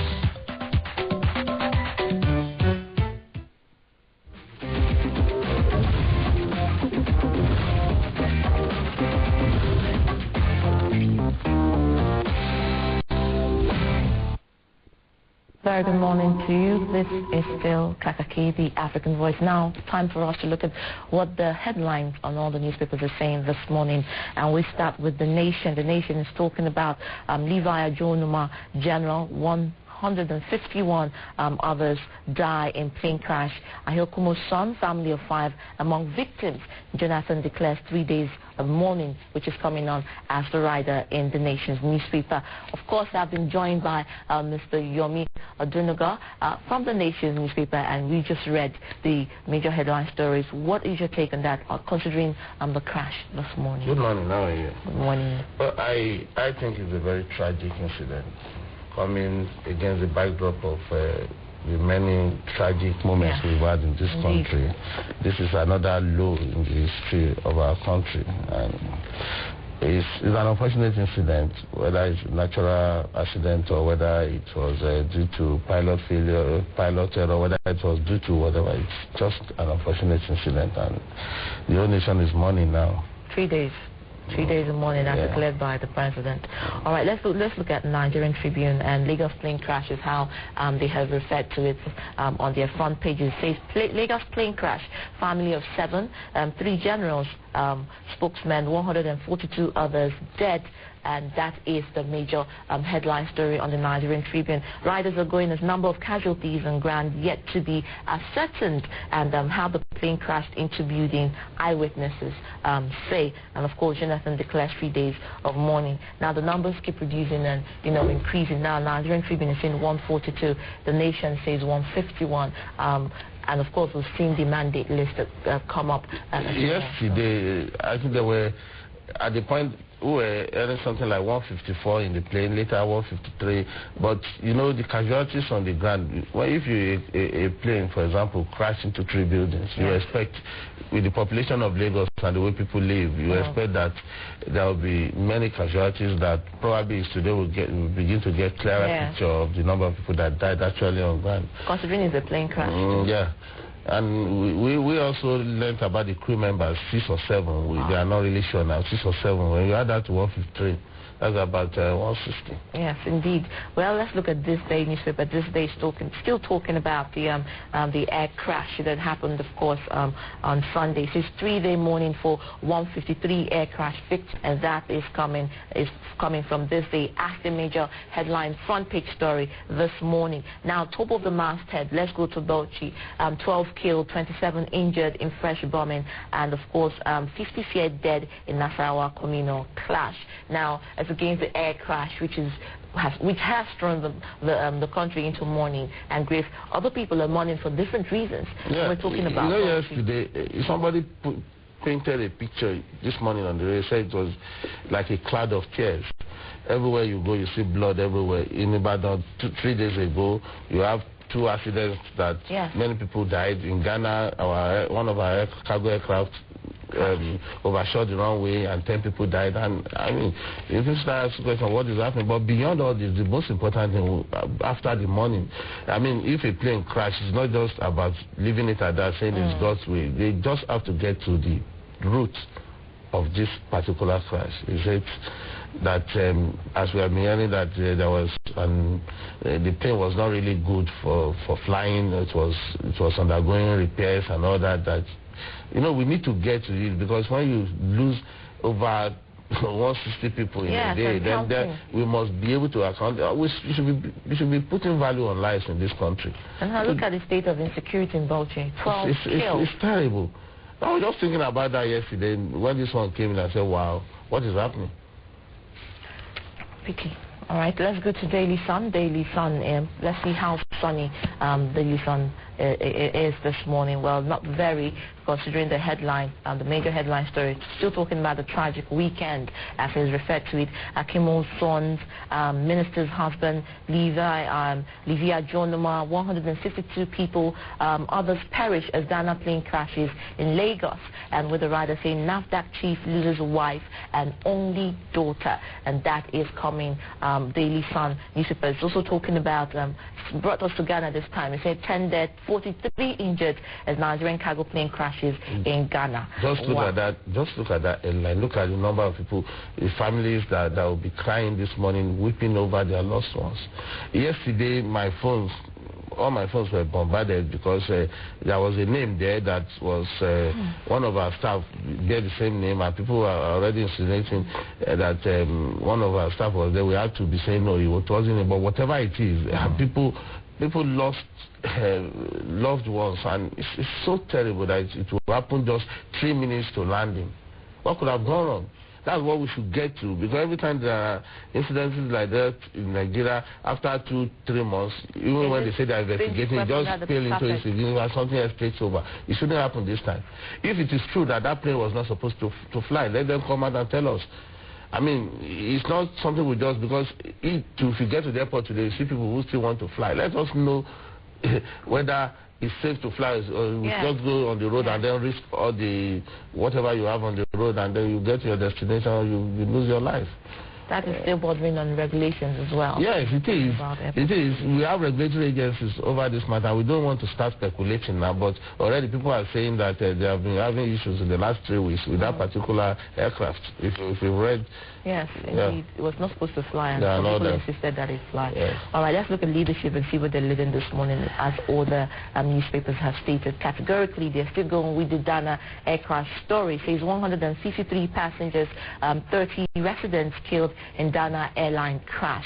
And of course, we have the riders going on as Ibrahim Dam Sida, Shehu Said, Levi Ajonuma, Ehime Ahikumu, and family of 7, I beg your pardon, Foreign Affairs Minister's husband affected.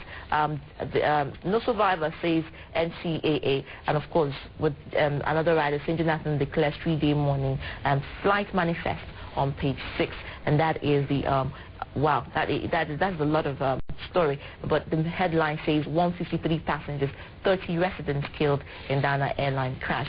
And still talking about that. Look at the most, some families lost all their family members. It's just a tragic moment for us. That's why I say it's a cloud of tears. Everywhere you go, people die, you see blood everywhere. It's so terrible. Really. People like Ehime, Aikomo, late Levi, Januma, great people. Look at the man in Abda. This one says Foreign Affairs Minister's husband and all that. Wow. Wow. So we just have to get to, let us know the cause of this particular incident. We just have to. For the safety of Nigerians and for the benefit of the living, we just must get to the root of this. If it's safe to fly, let us know. You can't just be bringing flying coffins into the country. And accidents do happen. I'm not saying that it couldn't have been happens all over the world. When people start insinuating that, look, this particular plane was not supposed to fly, then we should look into it. Happens all over the world. And the tragic thing about it is one of the in-house the flight attendants took a picture of herself about to take off, assured takeoff, and put it on Facebook and said happy flying, and not knowing that would be the end or the last time she would ever be seen to land a plane or land with a plane. Well, above that mark, we have suicide bombers killed 15, injured 43 in Belchi churches, and of course we have that inset saying, I saw the plane wobbling in the sky, and that is coming on page 6 in that red inset book. Imagine that's the account of witnesses. A lot of people said that yesterday, because if you know Lagos very well, Okoba is very, very close to the airport. So if it's about 3 minutes to landing, many people will say it's coming down. But there was a story of a guy that said, look, they said this thing is going to, it's coming on your head, and the thing just crashed on the 3 buildings. We talked about the people that we lost in the plane crash. There must be some casualties on the ground. Yes, I was shocked yesterday. I was listening to one of the television stations, and they said nobody died on ground. I said, that is not possible. Maybe today we'll get a clearer picture of the number. It might even be more than that, We just pray that God grant the family the I think that, peddling bad news is not one of my favorites, especially on a Monday morning. I just wish you could get, through this as quickly as possible, because I'm sure a lot of people are already in too much grief. Let's go to National Mirror. National Mirror is still talking about this air crash on Sunday. It says 170, the numbers increase as we go, die as Dana air crashes in Lagos. And of course, Ike Abugo, Levi Jonama. The list is endless. We have another writer saying which engineer certified plane worthy. Which engineer certified that plane worthy? Stakeholders are asking. It means that there are issues there. There are so many issues to be tackled. People are already raising questions about, we all fly and we know what we experience. Just that when we get there, Nigerians are very, very religious. They say, thank God, at least we have landed, and they go ahead and enter another plane another time. Incredible. And here they also mourn the residential buildings and factories that were destroyed. And that's another rider. Well, we have 16 killed, 38 injured in Bochi church bombing on page 8 of National Mirror. And of course, Ghanaians grieve after plane crashes. Plane crash kills 10 on page 49. Now let's see Blueprint as they printed this morning. Black Sunday, as they would use on Blueprint newspaper. General XDIG NNPC spokesman, 150 others die in Dana plane crash. Jonathan declares 3-day national mourning. Black Sunday. That was what it is. was a black Sunday. It was a Sunday of blood and tears and sorrow. And some people said, you know, considering that they had preliminary information, like we said, that it wasn't supposed to fly. This was a black Sunday for mass murder, and someone referred to it as that. We just have to get to the root of this. There's no other ways about it unless we are not serious about the aviation sector. Right. It's not about crying on TV or anything like that. They just have to get to the root of it. All right, okay. Yomi, let's look at Daily Trust. And they're still talking about the crash. There's 159 killed in Lagos plane crash. Says 153 passengers, 6 crew on board. Plane crashes into buildings. Jonathan declares 3-day mourning. And, of course, we have a list of victims on that front page of Daily Trust. If you want a continuation of that list is on page 5 of Daily Trust newspaper. Above the masses, we have all the interesting stories on business, foreign digest, and of course, wasteful Eagles beat Namibia to go to top. Well, that's a relief for some people, but they do not think it's enough for anybody to be happy over. But it's on page 53. I mean, what do you think about that? No, this is not time to talk football. Well, some are giving, some are talking Nigeria. Really. All right, Nigerian pilots still talking and calling it Black Sunday. As against, of course, we had another newspaper, Blueprint, called it Black Sunday. Nigerian pilots has chosen that same subject. It was a Black Sunday. Okay. It was a Black Sunday, judging from the fact that a lot of things happened. Bauchi, the needless killing in Bauchi, the unfortunate incident, plane incident in Ghana, and then in Nigeria. Ghana, and the one in Nigeria, the bad matter of trailers killing people and all that.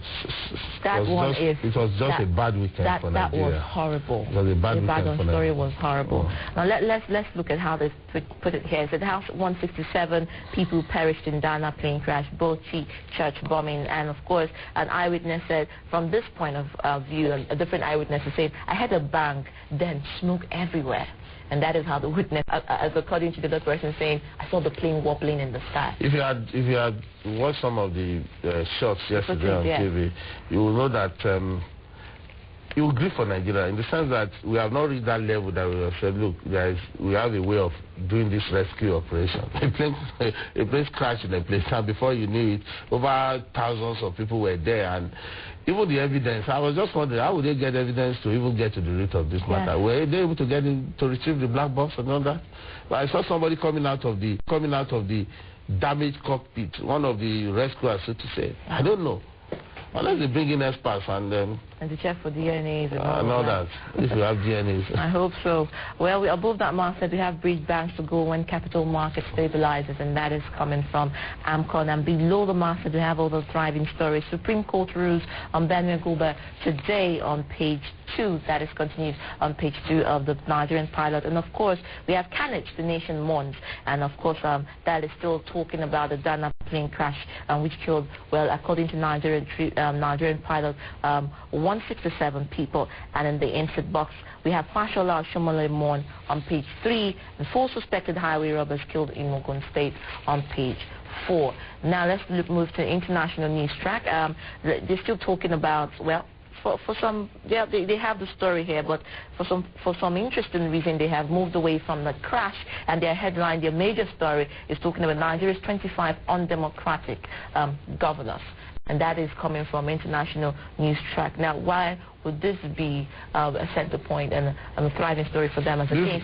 I think this is a paper that comes out occasionally, so they have their own focus. I mean, it's not a daily, so probably they are even going to press and only were able to add that one. So that's just it. It's not. That's just a one-off. It's just a one-off thing. It's not. Okay, considering that it's not a daily. It's not a daily. Okay. All right. And we have still on international news track. We have above the masthead, Boko Haram menace create Islamic Republic if.